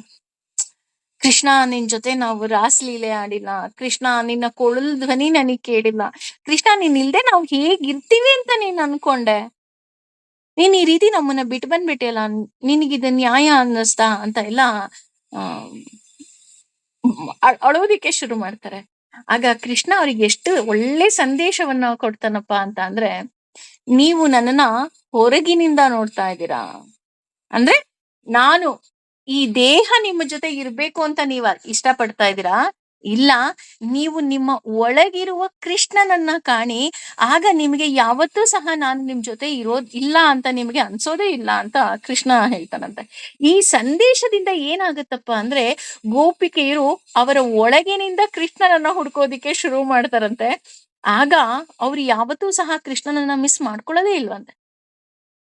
ಅದಕ್ಕೋಸ್ಕರನೇ ರಾಧೆಯನ್ನ ಕೊನೇ ಬಾರಿ ಭೇಟಿ ಮಾಡಿದಾಗ, ಅಂದ್ರೆ ಬೃಂದಾವನವನ್ನ ಬಿಟ್ಟು ಹೋಗ್ಬೇಕಾದ್ರೆ, ಕೃಷ್ಣ ಅವನ ಕೊಳಲನ್ನ ರಾಧೆ ಕೈಲಿ ಕೊಟ್ಬಿಟ್ಟ ಹೇಳ್ತಾನೆ, ನೀನ್ ಈ ಕೊಳಲನ್ನ ನುಡ್ಸು. ನೀನ್ ಯಾವಾಗ ನನ್ನನ್ನ ಮಿಸ್ ಮಾಡ್ಕೊಳ್ತೀಯ, ಆಗ ಈ ಕೊಳಲನ್ನ ನುಡ್ಸು, ನಾನ್ ತಕ್ಷಣ ಬಂದ್ಬಿಡ್ತೀನಿ ಅಂತ ಹೇಳ್ತಾನಂತ. ಆಗ ರಾಧೆ ಕೂಡ ಅದನ್ನೇ ಹೇಳೋದು, ನಾನ್ ನಿನ್ನನ್ನ ಮಿಸ್ ಮಾಡ್ಕೊಳ್ಳೋದಕ್ ಸಾಧ್ಯನೇ ಇಲ್ಲ. ನಾವ್ ಯಾರನ್ನ ಮಿಸ್ ಮಾಡ್ಕೊಳ್ತೀವಿ ಅಂದ್ರೆ, ಯಾರು ನಮ್ಮಿಂದ ಇಲ್ಲ ಅಂತ ನಾವ್ ಅನ್ಕೊಳ್ತೀವೋ ಅವ್ರನ್ನ ನಾನು ಮಿಸ್ ಮಾಡ್ಕೊಳ್ಳೋದಕ್ಕೆ ಸಾಧ್ಯ.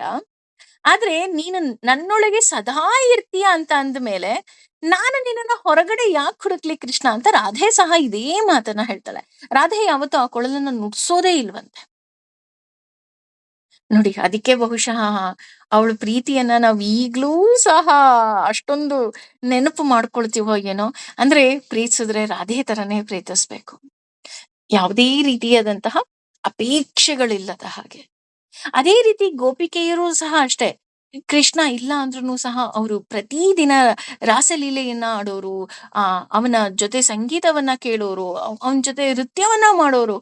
ಹೇಗೆ ಅಂತ ಅಂದ್ರೆ, ಅವರ ಒಳಗೆ ಇರುವಂತಹ ಕೃಷ್ಣ ಅವರ ಜೊತೆ ಇದ್ದ ಅಂತ ಹೇಳ್ತಾ ಹೋಗ್ತಾರೆ. ಹಾಗೇನೆ ನಾವು ಅಷ್ಟೇ, ಭಗವಂತನನ್ನ ಹುಡುಕ್ಬೇಕು ಅಂದ್ರೆ ಎಲ್ಲೋ ಹೊರಗಡೆ ಹುಡ್ಕೋದಲ್ಲ, ನನ್ನ ಒಳಗೆ ಇರುವಂತಹ ಭಗವಂತನನ್ನ ನಾನು ಹುಡುಕ್ಬೇಕು. ಆಗ ಏನಾಗತ್ತೆ ಅಂತ ಅಂದ್ರೆ, ಜ್ಯೋತಿರೇವ ಅಂತ ಹೇಳ್ತಾ ಇದ್ದಾರೆ. ಅಂದ್ರೆ ನನಗೆ ಒಳಗಿನಿಂದ ಬೆಳಕು ಕಾಣ್ತಾ ಹೋಗತ್ತೆ. ನಾನು ಹೇಳಿದ್ದೆ, ಸಾಕಷ್ಟು ಬಾರಿ ಹೇಳಿದ್ದೀನಿ ತರಗತಿಯಲ್ಲೂ ಸಹ, ಅರಮನೆ ಫುಲ್ ಲೈಟ್ ಇದೆ, ನಾನು ಖುಷಿಯಾಗಿರೋದಿಕ್ಕೆ ಸಾಧ್ಯನಾ? ಇಲ್ಲ. ಯಾಕೆ ಖುಷಿಯಾಗಿಲ್ಲ? ಲೈಟ್ ಇದೆಯಲ್ಲ, ಬೆಳಕಿದೆಯಲ್ಲ ಅಂತ ಅಂದ್ರೆ, ನೀನು ಮನಸ್ಸಿನ ಒಳಗಿನಿಂದ ನೀನು ಬೆಳಕಿಲ್ಲ, ದೀಪ ಇಲ್ಲ ಅಂದ್ರೆ ನೀನು ಖುಷಿಯಾಗಿರೋದಕ್ಕೆ ಸಾಧ್ಯನೇ ಇಲ್ಲ. ಹಾಗಾಗಿ ಆ ಒಳಗಿನಿಂದ ಬೆಳಕು ಭಗವಂತ ಅನ್ನುವಂತಹ ಒಂದೇ ಒಂದು ಬೆಳಕು. ಈಗ ನಾನು ಹೇಳಿದ್ನಲ್ಲ, ಕಾಮ, ಕ್ರೋಧ, ಮೋಹ, ಮದ, ಮಾತ್ಸರ್ಯ ಎಲ್ಲದನ್ನು ನನ್ನ ಹೃದಯದಿಂದ ಹೊರಗಡೆ ಹಾಕಿ ಚಂದ ಆ ನನ್ನ ಹೃದಯವನ್ನ ಕ್ಲೀನ್ ಮಾಡಿ, ಹೇಗೆ ಯುಗಾದಿ ಹಬ್ಬಕ್ಕೆಲ್ಲ ಮನೆ ಕ್ಲೀನ್ ಮಾಡ್ತೀವೋ ಆ ರೀತಿ ಶುಭ್ರವಾಗಿ ಮಾಡಿ ನನ್ನ ಭಗವಂತನನ್ನ ನಾನು ಕೂರಿಸಿದಾಗ ಏನಾಗತ್ತೆ, ನನ್ನ ಭಗವಂತ ಒಂದು ಬೆಳಕನ್ನ ದೀಪವನ್ನ ಹಚ್ಚುತ್ತಾನೆ. ಅದು ಪ್ರೀತಿಯ ದೀಪ ಆಗಿರುತ್ತೆ. ಆಗ ಏನಾಗತ್ತೆ ಅಂದ್ರೆ ನನಗೆ ಯಾವುದೇ ಕಾರಣಕ್ಕೂ ನನಗೆ ನೋವು ಅಂತ ಅನ್ನೋದು ಇರೋದಿಕ್ಕೆ ಸಾಧ್ಯನೇ ಇಲ್ಲ. ಹಾಗಾಗಿ ಭಗವಂತನನ್ನ ಬೆಳಕಿನ ಸ್ವರೂಪ ಅಂತ ಹೇಳ್ತಾ ಹೋಗ್ತೀವಿ. ಅವನು ಯಾವ ರೀತಿ ಬೆಳಕಿನ ಸ್ವರೂಪ ಅಂತ ಅಂದ್ರೆ 10,000 ಸೂರ್ಯಗಳು ಒಟ್ಟಿಗೆ ಉದಯಿಸಿದಾಗ ಎಂತಹ ಬೆಳಕಿರುತ್ತೋ ಅಂತಹ ಬೆಳಕಿರುತ್ತಂತೆ. ಹಾಗೆ ಹೇಳಿದ ತಕ್ಷಣ ಕೇಳೋದುಂಟು, ಹಾಗಿದ್ರೆ ಸುಟ್ಟು ಹೋಗ್ಬಿಡ್ತೀವಾ? ಇಲ್ಲ ರೀ. ಅವನ ಆ ಬೆಳಕಿನಲ್ಲಿ ಪ್ರಶಾಂತತೆ ಇರುತ್ತೆ. ಅಂದ್ರೆ ಬೆಳಕಿರುತ್ತೆ, ಆದ್ರೆ ಶಾಖ ಇರೋದಿಲ್ಲ. ಅದೇ ರೀತಿ ಆ 10,000 ಸೂರ್ಯನ ಬೆಳಕಿನ ಜೊತೆ 10,000 ಚಂದ್ರನ ತಂಪೂ ಸಹ ಇರುತ್ತೆ. ಸೊ ನನ್ನ ಮನಸ್ಸು ಏನಾಗ್ತಾ ಹೋಗುತ್ತೆ, ಪ್ರಶಾಂತತೆ, ಆರಾಮಾಗಿ ಅಯ್ಯೋ ಭಗವಂತ ನೀನ್ ನನ್ ಜೊತೆ ಇದ್ಯಾ ಸಾಕು ಬಿಡ, ಯಾರಾದ್ರೂ ಇರ್ಲಿ ಯಾರಿಲ್ದೇ ಇರ್ಲಿ, ಯಾರೇನಾರ ನನ್ ಬಗ್ಗೆ ಕೆಟ್ಟದಾಗ ಮಾತಾಡ್ಕೊಂತಾರ ಮಾತಾಡ್ಕೊಳ್ಳಿ ಬಿಡು, ನನಗೆ ಏನು ಎಫೆಕ್ಟ್ ಆಗಲ್ಲ. ಯಾಕೆ ಅಂದ್ರೆ ನೀನ್ ನನ್ ಜೊತೆ ಇದೆಯಲ್ಲ, that is more than enough. ನೋಡಿ, ಊಟ ಸಿಕ್ಕರೂ ಖುಷಿ, ಊಟ ಸಿಕ್ಲಿಲ್ಲ ಅಂದ್ರೂ ಖುಷಿ, ಯಾರೋ ಏನೋ ತಂದ್ಕೊಟ್ರು ಖುಷಿ, ಯಾರೋ ಏನೋ ತಂದ್ಕೊಡ್ಲಿಲ್ಲ ಅಂದ್ರೂ ಖುಷಿ. ಎಲ್ಲಿಂದ ಬರ್ತಾ ಇದೆ? ನನ್ನ ಒಳಗಡೆ ನನ್ನ ಜೊತೆ ನನ್ನ ಭಗವಂತ ಇದ್ದಾನೆ ಅಷ್ಟೇ. ಜಸ್ಟ್ ಲೈಕ್ ಏನಂತಾರೆ, ಹುಚ್ಚರ ತರ ಭಗವಂತನನ್ನ ಪ್ರೀತಿಸ್ಬೇಕಂತೆ. ಈ ರೀತಿ ಆದಾಗ ಏನಾಗ್ತಾ ಹೋಗುತ್ತೆ, ಭಗವಂತ ನನಗೆ ಮತ್ತೆ ಮತ್ತೆ ಮತ್ತೆ ಮತ್ತೆ ಬೇಕು ಅಂತ ಅನ್ಸುತ್ತೆ. ಒಂದೇ ಸಲ ಆ ಒಂದು ಹುಡುಗಿ ಒಬ್ಬ ಹುಡುಗನನ್ನ ಪ್ರೀತಿಸಿದ ತಕ್ಷಣ ಅದೇ ಹುಡುಗ ಬೇಕು. ಅಯ್ಯೋ ಆ ಹುಡುಗನ ಒಂದ್ಸಲ ನೋಡಿದ್ರೆ ಸಾಕಾ, ಆ ಹುಡುಗ ಒಂದ್ಸಲ ನಕ್ರೆ ಸಾಕಾ, ಆ ಹುಡುಗ ಒಂದೇ ಒಂದ್ಸಲ ಮಾತಾಡ್ಸಿದ್ರೆ ಸಾಕಾ ಅಂತ ಹೇಗೆ ಆ ಹುಡುಗಿ ಕಾಯ್ತಾ ಇರ್ತಾಳೆ, ಅದೇ ತರ ನಮಗೂ ಅಷ್ಟೇ. ಭಗವಂತನನ್ನ ಒಂದೇ ಒಂದ್ಸಲ ನೋಡಿದ್ರೆ ಸಾಕಪ್ಪ, ಅವನ ಬಗ್ಗೆ ಮತ್ತೆ ಏನಾದ್ರೂ ಹೇಳೋದಿಕ್ಕೆ ಸಿಕ್ಕುತ್ತಾ, ಕೇಳೋದಿಕ್ಕೆ ಸಿಕ್ಕುತ್ತಾ, ಅಥವಾ ಇನ್ನೇನಾದ್ರೂ ಹೊಸ ವಿಷಯ ಸಿಕ್ಕುತ್ತಾ ಅಂತ ನೋಡೋದಿದ್ರೆ, ಹೌದ್ರಿ ಭಗವದ್ಗೀತೆ ಇದೆ, ಭಾಗವತ ಇದೆ. ಇದೆಲ್ಲ ಏನ್ ಮಾಡುತ್ತೆ ಅಂದ್ರೆ ನಮಗೆ ಹೆಜ್ಜೆ ಹೆಜ್ಜೆಗೆ ಭಗವಂತನನ್ನ ಕಾಣೋದಿಕ್ಕೆ ಶುರು ಮಾಡ್ತಾ ಹೋಗುತ್ತೆ. ಅವಾಗ ನನಗೆ ಗೊತ್ತಾಗ್ತದೆ, ಅಯ್ಯೋ ನನಗೆ ಈ ವಿಷಯ ಗೊತ್ತೇ ಇರ್ಲಿಲ್ಲ ಭಗವಂತನ ಬಗ್ಗೆ ಅಂತ. ನಾನು ಇನ್ನಷ್ಟು ಮತ್ತಷ್ಟು ಭಗವಂತನ ಬಗ್ಗೆ ತಿಳ್ಕೊಳ್ತಾ ಹೋಗ್ತೀವಂತೆ. ಭಗವಂತನ ಬಗ್ಗೆ ತಿಳ್ಕೊಂಡವ್ರು ಹೇಗಿರ್ತಾರೆ ಅನ್ನೋದಕ್ಕೆ ಲಕ್ಷ್ಮಿಯನ್ನು ಉದಾಹರಣೆಯಾಗಿ ಕೊಡ್ತಾರೆ. ನಮ್ಗೆಲ್ಲ ಗೊತ್ತು, ಏನು ಧನ್ಯಳು ಲಕ್ಷ್ಮಿ ಅಂತ ಮಾನ್ಯಳು, ಸಾನುರಾಗದಿಂದ ಹರಿಯ ತಾನೇ ಸೇವೆ ಮಾಡುತ್ತೀಗಳು ಅಂತ ಹೇಳ್ತಾರೆ. ಅಂದ್ರೆ ಅವಳು ಒಂದೇ ಒಂದು ಪ್ರತಿದಿನ ಪ್ರತಿ ಕ್ಷಣ ಅವನ ಕಾಲ ಬಳಿಯೇ ಕುಳಿತು ಅವನ ಕಾಲು ಒತ್ತುತ್ತಾ ಇದ್ರು ಲಕ್ಷ್ಮಿ ಅವನನ್ನ ನೋಡ್ತಾಳಲ್ಲ, ಅವಳು ನೋಡ್ದಾಗ್ಲ ಒಂದೊಂದು ಸಲ ನೋಡಿದಾಗಲೂ ಭಗವಂತ ಆಕೆಗೆ ಒಂದೊಂದು ರೀತಿಯಾಗಿ ವಿಶೇಷವಾಗಿ ಕಾಣಿಸ್ತಾ ಹೋಗ್ತಾನಂತೆ. ಹಾಗಾಗಿ ಲಕ್ಷ್ಮಿಗೆ, ಹೌದಾ ಈ ವಿಷ್ಣುನ್ ನಾನ್ ನೋಡೇ ಇರ್ಲಿಲ್ಲ, ಹೌದಾ ಈ ಇವನನ್ನ ನಾನ್ ನೋಡೇ ಇರ್ಲಿಲ್ವಲ್ಲ, ಅಯ್ಯೋ ಇವನ್ ಬಗ್ಗೆ ಇನ್ನೂ ನಾನ್ ತಿಳ್ಕೋಬೇಕು, ಇವನ್ ಬಗ್ಗೆ ಇನ್ನೂ ನಾನು ಏನೆಲ್ಲಾ ತಿಳ್ಕೋಬಹುದು ಅಂತ ಹೇಳಿ ಯೋಚನೆ ಮಾಡ್ತಾ ಇರ್ತಾಳಂತೆ. ನೋಡಿ, ಅಂದ್ರೆ ಲಕ್ಷ್ಮಿಯ ಹಾಗೆ ನಾವು ನಾರಾಯಣನನ್ನ ಪ್ರೀತಿಸೋದಿಕ್ಕಾಗುತ್ತೋ ಗೊತ್ತಿಲ್ಲ, ಅಥವಾ ರಾಧೆಯ ಹಾಗೆ ಕೃಷ್ಣನನ್ನ ಪ್ರೀತಿಸೋದಿಕ್ಕೆ ಆಗುತ್ತೋ ನನಗೆ ಗೊತ್ತಿಲ್ಲ. ಆದರೆ ಪ್ರತಿದಿನ ಪ್ರತಿ ಕ್ಷಣ ನಾನು ನನ್ನ ಭಗವಂತನನ್ನ ನನ್ನದೇ ಆದಂತಹ ರೀತಿಯಲ್ಲಿ ಪ್ರೀತಿಸ್ತೀನಿ ಅನ್ನೋದು ಮಾತ್ರ ನನ್ನ ಗಮನಕ್ಕೆ ಇರಬೇಕು ಅಂತ ಹೇಳ್ತಾ ಹೋಗ್ತಾರೆ. ಅದೇ ರೀತಿ ಈ ದೇಹ ಬಿಸಿಯಾಗಿರುತ್ತೆ, ನಮ್ಮೆಲ್ರಿಗೂ ಗೊತ್ತು. ನನ್ನ ದೇಹ ಇರ್ಬೋದು, ನಿಮ್ಮ ದೇಹ ಇರ್ಬೋದು, ಮುಟ್ಟಿದ್ರೆ ಬಿಸಿ ಇರುತ್ತೆ, ಹೀಟ್ ಆಗಿರ್ತೀವಿ. ಯಾಕೆ ಅಂತ ಅಂದ್ರೆ ನೀವು ಬೇಕಾದ್ರೆ ಬಾಡಿಯನ್ನ ಫುಲ್ ತೆಗೆದು ನೋಡಿದ್ರು ಸಹ ಎಲ್ಲೂ ಒಳಗಡೆ ಅಗ್ನಿಯ ಯಾವುದೇ ರೀತಿಯಾದಂತಹ ಮೂಲ ಇಲ್ಲ. ಒಳಗಡೆ ಏನಾದ್ರು ಗ್ಯಾಸ್ ಹಚ್ಚಿದಾರಾ ಬಿಸಿಯಾಗಿರೋದಕ್ಕೆ, ಅಥವಾ ದೀಪ ಹಚ್ಚಿದಾರಾ? ಇಲ್ಲ ಅಲ್ಲ. ಮತ್ತೆ ಹೇಗೆ ಬಿಸಿ? ಹೇಗೆ ಅಂತ ಅಂದ್ರೆ ನನ್ನ ದೇಹದ ಒಳಗಡೆ ನನ್ನ ಭಗವಂತ ಕುಳಿತಿರುವುದರಿಂದ. ನನ್ ಭಗವಂತ ಬಿಟ್ಟು ಹೋದ ಅಂದ ತಕ್ಷಣ ಇಡೀ ದೇಹ ಮಂಜಿನ ಹಾಗೆ ತಣ್ಣಗಾಗ್ಬಿಡತ್ತೆ. ಎಷ್ಟು ವಿಚಿತ್ರ ಅಲ್ವಾ? ಅಂದ್ರೆ ನನ್ನ ದೇಹದಲ್ಲಿ ಬಿಸಿ ಬರೋದಿಕ್ಕೂ ಅಗ್ನಿ ತತ್ವ ಇರೋದಿಕ್ಕೂ ಸಹ ನನ್ನ ದೇಹದಲ್ಲಿ ನನ್ನ ಭಗವಂತ ಇರೋದಿಕ್ಕೆ ಸಾಧ್ಯ. ಅದೇ ರೀತಿ ಬ್ರಹ್ಮಭೂತಾಹ ಅಂತ ಹೇಳ್ತಾರೆ. ಅಂದ್ರೆ ಭಗವಂತನಲ್ಲಿ ನೆಲೆಗೊಂಡಿರುವುದು ಒಮ್ಮೆ ಭಗವಂತನನ್ನ ಕಂಡ್ರೆ ಸಾಕು, ದೇವರನ್ನ ಬಿಡೋದಿಕ್ಕೆ ಸಾಧ್ಯವೇ ಇಲ್ಲ. ಒಂದೇ ಒಂದ್ಸಲ ಭಗವಂತನ ನೋಡ್ಬಿಟ್ರೆ ಸಾಕಾ ಅಂತ ನಾವು ಅನ್ಕೊಳ್ತಾ ಇದೀವಿ. ಆದ್ರೆ ಒಂದು ಸಲ ನಾನು ಭಗವಂತನನ್ನ ನೋಡ್ದೆ ಅಂತ ಅಂದ್ರೆ ಮತ್ತೆ ಯಾವತ್ತೂ ಸಹ ಅವನನ್ನ ಬಿಡೋದಿಕ್ಕೆ ಸಾಧ್ಯನೇ ಇಲ್ಲ. ಹೇಳ್ತಾರಲ್ಲ, ನೀನು ಒಂದು ಸಲ ಕೃಷ್ಣ ಅಂದ್ಬಿಟ್ರೆ ಸಾಕಾ? ಇಲ್ಲ ರೀ, ಅವನು ಕಳ್ಳ ಕಣ್ರಿ, ಅವನು ಕರ್ಷತಿ ಇತಿ ಕೃಷ್ಣ ಅಂತ ಹೇಳ್ತಾರೆ. ಮತ್ತೆ ಮತ್ತೆ ಕೃಷ್ಣನನ್ನ ನೋಡ್ಬೇಕು, ಮತ್ತೆ ಮತ್ತೆ ಕೃಷ್ಣನ ಬಗ್ಗೆ ಕೇಳ್ಬೇಕು. ಅವನನ್ನ ಹೇಳ್ತಾರಲ್ಲ, ಜಸ್ಟ್ ಲೈಕ್ ಅವನನ್ನ ಎಷ್ಟು ಪ್ರೀತಿಸಿದ್ರು ಕಮ್ಮಿ ಅಂತ ಅನ್ಸುತ್ತಂತ. ಯಾಕೆ ಅಂದ್ರೆ ನಾನು ಒಂದೇ ಕ್ಷಣ ನನ್ನ ಕಣ್ಣನ್ನ ಸುತ್ತಮುತ್ತ ಹರಳಿಸ್ದಾಗತ್ತಾಗತ್ತೆ, ಅಯ್ಯೋ ಅವ್ನು ನನಗಾಗಿ ಎಷ್ಟೊಂದನ್ನೆಲ್ಲ ಕೊಟ್ಬಿಟ್ಟಿದ್ದಾನೆ, ನಾನು ಅವನಿಗೆ ಏನ್ ಕೊಡೋದಿಕ್ಕೆ ಸಾಧ್ಯ ಅಂತ. ಯಾಕೆಂದ್ರೆ ಏನೂ ಕೊಡೋದಿಕ್ಕಾಗೋದಿಲ್ಲ. ಕೆರೆಯ ನೀರನ್ನು ಕೆರೆಗೆ ಚೆಲ್ಲಿ ವರವು ಪಡೆದವರಂತೆ ಕಾಣಿರೋ ಅಂತ ಅವ್ನು ಕೊಟ್ಟಿದ್ದು ಅವನ್ಗೆ ಕೊಡ್ಬೇಕು ಬಿಟ್ರೆ ನನ್ನ ಹತ್ರ ಕೊಡೋದಿಕ್ಕೂ ಏನೂ ಇಲ್ಲ. ಆದ್ರೆ ಅವನು ನನ್ನನ್ನ ಎಷ್ಟೊಂದು ಪ್ರೀತಿಸ್ತಾನೆ ಅಂತ ಗೊತ್ತಾಗ್ತಾ ಹೋಗತ್ತೆ. ಹಾಗಾಗಿ ಇಲ್ಲಿ ಬ್ರಹ್ಮ ಅಂತ ಹೇಳ್ತಿದ್ದಾರೆ. ಬ್ರಹ್ಮ ಅಂದ್ರೆ ಪರಿಪೂರ್ಣನಾಗಿರ್ತಾನೆ. ಯಾವುದೇ ರೀತಿಯಾದಂತಹ ದೋಷ ಇಲ್ಲ, ಯಾವುದೇ ರೀತಿಯಾದಂತಹ ಲೋಪ ಇಲ್ಲ. ಅವನು ಎಲ್ರನ್ನೂ ಸಮಾನರಾಗಿ ಕಾಣ್ತಾನೆ, ಎಲ್ಲರನ್ನೂ ಅಷ್ಟೊಂದು ಪ್ರೀತಿಸ್ತಾನೆ, ನನ್ನನ್ನ ಎಷ್ಟೊಂದು ಪ್ರೀತಿಸ್ತಾನೆ ಎಲ್ಲದಕ್ಕಿಂತ ಹೆಚ್ಚಾಗಿ. ಹೀಗಿರ್ಬೇಕಾದ್ರೆ ನನ್ನ ಭಗವಂತ ಎಷ್ಟೊಂದು ಒಳ್ಳೆಯವನಪ್ಪ ಅಂತ ಗೊತ್ತಾಗೋಗತ್ತೆ. ಅದಕ್ಕೆ ಹೇಳ್ತಾ ಇದಾರೆ ಬ್ರಹ್ಮ ಗಚ್ಚತಿ. ಗಚ್ಚತಿ ಅಂತ ಅಂದ್ರೆ ಅಂತಹ ಭಗವಂತನನ್ನ ಸೇರೋದಕ್ಕಿಂತ ಇನ್ನೊಂದು ಸುದಿನ ಇರೋದಕ್ಕೆ ಸಾಧ್ಯವೇ ಇಲ್ಲ ಅಲ್ವಾ? ಸಾವನ್ನ ಸಂಭ್ರಮಿಸ್ಬೇಕಂತೆ. ಯಾಕಪ್ಪ ಸಂಭ್ರಮಿಸ್ಬೇಕು ಅಂತ ಅಂದ್ರೆ, ಅದಕ್ಕೆ ನೋಡಿ ವೈಕುಂಠ ಸಮಾರಾಧನೆ ಅಂತಾರೆ. ಸಮಾರಾಧನೆ ಅಂದ್ರೆ ಏನು? ಹಬ್ಬ. ವೈಕುಂಠಕ್ಕೆ ಹೋಗೋ ಹಬ್ಬ ಅದು. ಯಾರು ದುಃಖ ಪಡ್ಬೇಡಿ, ಅವರು ಸಮಾರಾಧನೆ ಮಾಡ್ತಾ ಇದ್ದಾರೆ, ವೈಕುಂಠ ಸಮಾರಾಧನೆ ಮಾಡ್ತಾ ಇದ್ದಾರೆ. ನೀವ್ ಯಾಕೆ ಕಣ್ಣೀರ್ ಹಾಕ್ತಾ ಇದ್ದೀರಾ? ಕಣ್ಣೀರ್ ಹಾಕಿ ಅವ್ರಿಗೆ ಯಾಕೆ ಅವ್ರ ದಾರಿನೆಲ್ಲ ಅಡ್ಡ ಮಾಡ್ತಾ ಇದ್ದೀರಾ? ನೀವು ಕೇಳ್ಕೊಳ್ಳಿ, ನಿಮ್ಮದು ಇವತ್ತಾಗಿದೆ, ನಾಳೆ ನಮ್ದು ಬೇಗ ಆಗ್ಬಿಡ್ಲಿ, ಯಾವುದೇ ರೀತಿಯಾದಂತಹ ದೋಷ ಇಲ್ಲದೆ ಇರೋ ಹಾಗಾಗ್ಲಿ ಅಂತ ಕೇಳ್ಕೊಂಬಿಡಿ. ಅದಕ್ಕೆ ಹೇಳ್ತಿದ್ರೆ ಅಪ್ರಕೃತ ಅಂದ್ರೆ ಜ್ಞಾನ ಮತ್ತು ಆನಂದದ ದೇಹ ಹೊಂದಿರುವವನು ಭಗವಂತ. ಅಧಿಕೃತವಾಗಿ ನಾವು ದೇವರನ್ನ ಸೇರುವುದು ಅಂದ್ರೆ ಏನಪ್ಪಾ ಅಂತ ನೋಡೋದಾದ್ರೆ, ದೇವರನ್ನ ಕಾಣಲು ಇನ್ನೊಂದು ಕಾರಣ ಸಹ ಇದೆ. ಹೌದಾ? ದೇವ್ರನ್ನ ಕಾಣೋದಿಕ್ ಇನ್ನೊಂದು ಕಾರಣ ಬೇರೆ ಬೇಕಾ? ನಮ್ಗೆ ಯಾಕೆ ಭಗವಂತ ಕಾಣ್ತಾ ಇಲ್ಲ? ಈಗ ನೀವ್ ಇಷ್ಟೊಂದೆಲ್ಲ ಹೇಳ್ತಾ ಇದ್ದೀರಪ್ಪ, ಭಗವಂತ ಹಾಗಿದ್ದಾನೆ, ಭಗವಂತ ಹೀಗಿದ್ದಾನೆ. ಹಾಗಿದ್ರೆ ಭಗವಂತ ನನ್ ಕಣ್ಣಿಗೆ ಯಾಕೆ ಕಾಣಿಸ್ತಾ ಇಲ್ಲ ಅಂತ ಅನ್ನೋದಕ್ಕೆ ಇನ್ನು ಸುದೀರ್ಘವಾಗಿ ಭಗವಂತ 25ನೇ ಶ್ಲೋಕದಲ್ಲಿ ಹೇಳ್ತಾ ಇದ್ದಾನೆ.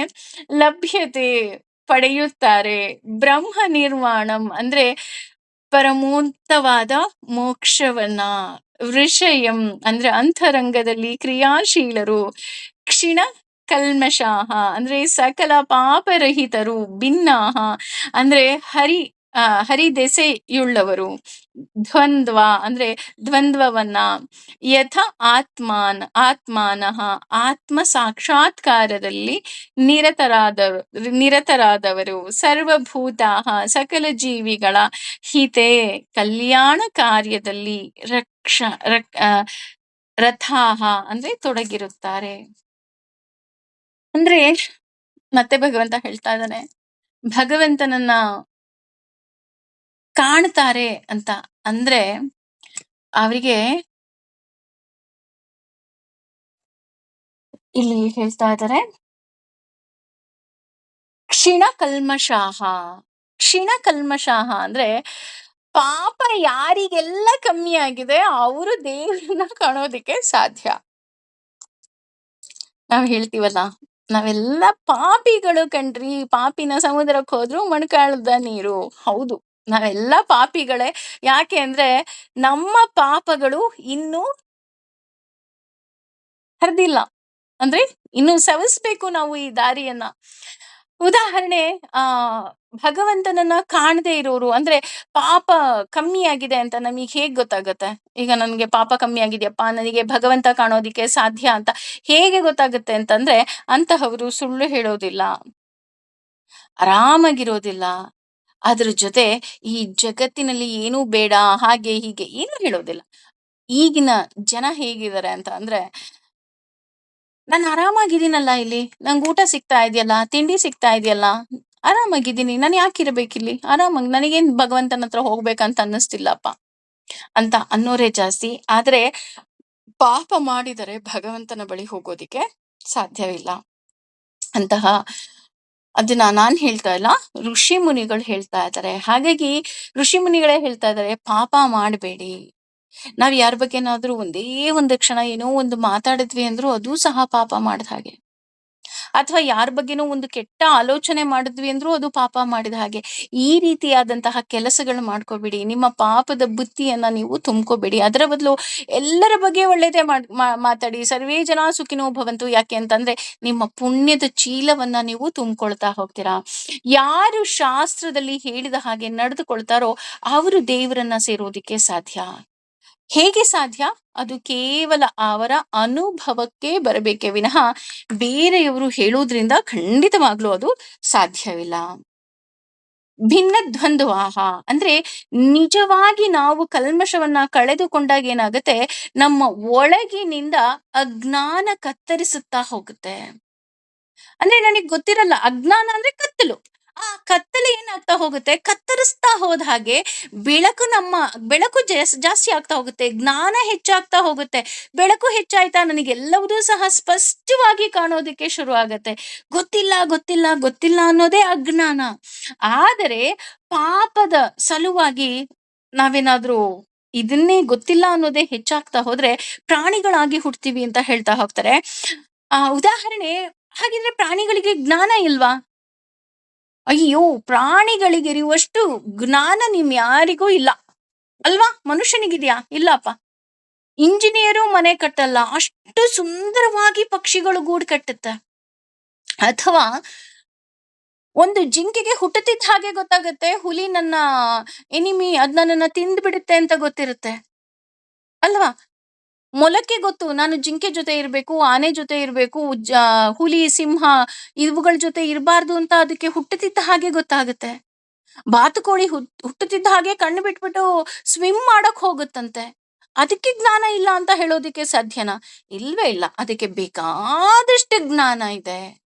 ಆದರೆ ಇಲ್ಲಿ ನೋಡಿ, 10 ಹುಲಿ ಒಂದು ಕಾಡಿನಲ್ಲಿ ಇದ್ರೂನು 10,000 ಜಿಂಕೆ ಇರುತ್ತೆ. ಅಂದ್ರೆ ಇದ್ರ ಅರ್ಥ, ಜಿಂಕೆಯನ್ನ ಹುಲಿ ತಿಂದ್ಬಿಡುತ್ತೆ. ಆದ್ರೂ ಸಹ ಕಾಡುವ ಕೈಗಳಿಗಿಂತ ಕಾಪಾಡುವನು ದೊಡ್ಡವನು ಅನ್ನೋ ಹಾಗೆ ಮೇಲೆ ಒಬ್ಬ ಇರ್ತಾನೆ, ಅವನು ಕಾಪಾಡ್ತಾನೆ ಇರ್ತಾನೆ. ಹಾಗಾಗಿ ಜಿಂಕೆಗಳ ಸಂತತಿ ಎಂದೂ ಸಹ ಕಮ್ಮಿ ಆಗೋದಿಕ್ಕೆ ಸಾಧ್ಯವೇ ಇಲ್ಲ. ಜ್ಞಾನ ಪ್ರಾಣಿ ಹಾಗೂ ಪಕ್ಷಿಗಳಿಗೂ ಇದೆ. ಆದ್ರೆ ಅದು ಜ್ಞಾನ ಅಂತ ಅನ್ನಿಸ್ಕೊಳ್ಳೋದೇ ಇಲ್ಲ, ಅಥವಾ ಅವುಗಳು ಜ್ಞಾನಿ ಅಂತ ಅನ್ನಿಸ್ಕೊಳ್ಳೋದಿಲ್ಲ. ಅದಕ್ಕೆ ಜ್ಞಾನ ಇರುತ್ತೆ, ಆದ್ರೆ ಅವು ಜ್ಞಾನಿ ಅಂತ ಅನ್ನಿಸ್ಕೊಂಡು ಯಾರು ಅವಾರ್ಡ್ ಕೊಡ್ತಾರ? ಅದಕ್ಕೆ ಯಾರು ಕೊಡಲ್ಲ. ಯಾಕೆ ಕೊಡೋದಿಲ್ಲ? ಮನುಷ್ಯ ಮಾತ್ರ ಜ್ಞಾನಿ ಯಾಕಾಗ್ತಾನೆ ಅಂತ ಅಂದ್ರೆ, ಅವನಿಗೆ ಅವನ ಕರ್ಮಗಳ ಬಗ್ಗೆ, ಅವನ ಪಾಪಗಳ ಬಗ್ಗೆ, ದೇವರ ಬಗ್ಗೆ, ಅವನ ಅಜ್ಞಾನದ ಬಗ್ಗೆ ಅವನಿಗೆ ಜ್ಞಾನ ಇರ್ತಾ ಹೋಗುತ್ತೆ. ಹಾಗಾಗಿ ಅವನು ಜ್ಞಾನಿ ಆಗ್ತಾನೆ. ಇದಾವುದು ಇಲ್ಲ ಅಂದ್ರೆ ಅವನು ಅಜ್ಞಾನಿ ಆಗ್ತಾ ಹೋಗ್ತಾನೆ. ಹೇಳ್ತಾ ಹೋಗ್ತಾರಲ್ಲ, ಮನುಷ್ಯನಿಗೆ ಅವನ ಓದಿನ ಬಗ್ಗೆ ಅಹಂಕಾರವಿದೆ, ಆದ್ರೆ ಅಹಂಕಾರದ ಬಗ್ಗೆ ಜ್ಞಾನವಿಲ್ಲ ಅಂತ ಹೇಳ್ತಾರೆ. ಹಾಗಿದ್ರೆ ಅವನು ಅಜ್ಞಾನಿನೇ. ಅವನ ಅಹಂಕಾರದ ಬಗ್ಗೆನೇ ಅವನಿಗೆ ಜ್ಞಾನ ಇಲ್ಲ ಅಂದ್ರೆ ಅವನೇನಾಗ್ತಾ ಹೋಗ್ತಾನೆ? ಅಜ್ಞಾನಿ ಆಗ್ತಾ ಹೋಗ್ತಾನೆ. ಅವಾಗ ಏನಾಗ್ತಾ ಹೋಗುತ್ತೆ ಅಂತ ನಾವೇನಾದ್ರೂ ನೋಡೋದಾದ್ರೆ, ತಪ್ಪು ಆಲೋಚನೆಗಳು, ಕೆಟ್ಟ ಆಲೋಚನೆಗಳು ನಮ್ಗೆ ಬರೋದಕ್ಕೆ ಸಾಧ್ಯ ಆಗತ್ತೆ. ಆಗ ನಮ್ಮಲ್ಲಿ ತುಂಬಾ ಇನ್ನೂ ಪಾಪ ಇದೆ ಅಂತ ಅರ್ಥ ಆಗತ್ತಂತೆ.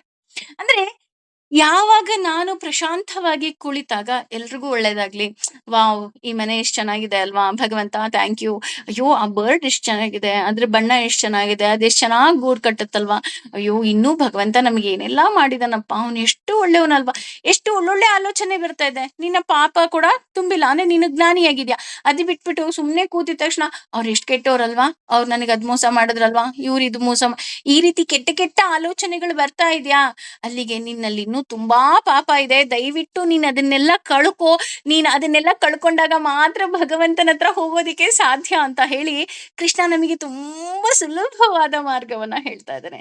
ನೀನು ಜ್ಞಾನಿನ ಅಜ್ಞಾನಿನ, ನಿನ್ಗೇನು ಪಾಪ ಇದೆಯಾ ಪಾಪ ಇಲ್ವಾ, ನೀವೇ ಟೆಸ್ಟ್ ಮಾಡ್ಕೋಬಹುದು.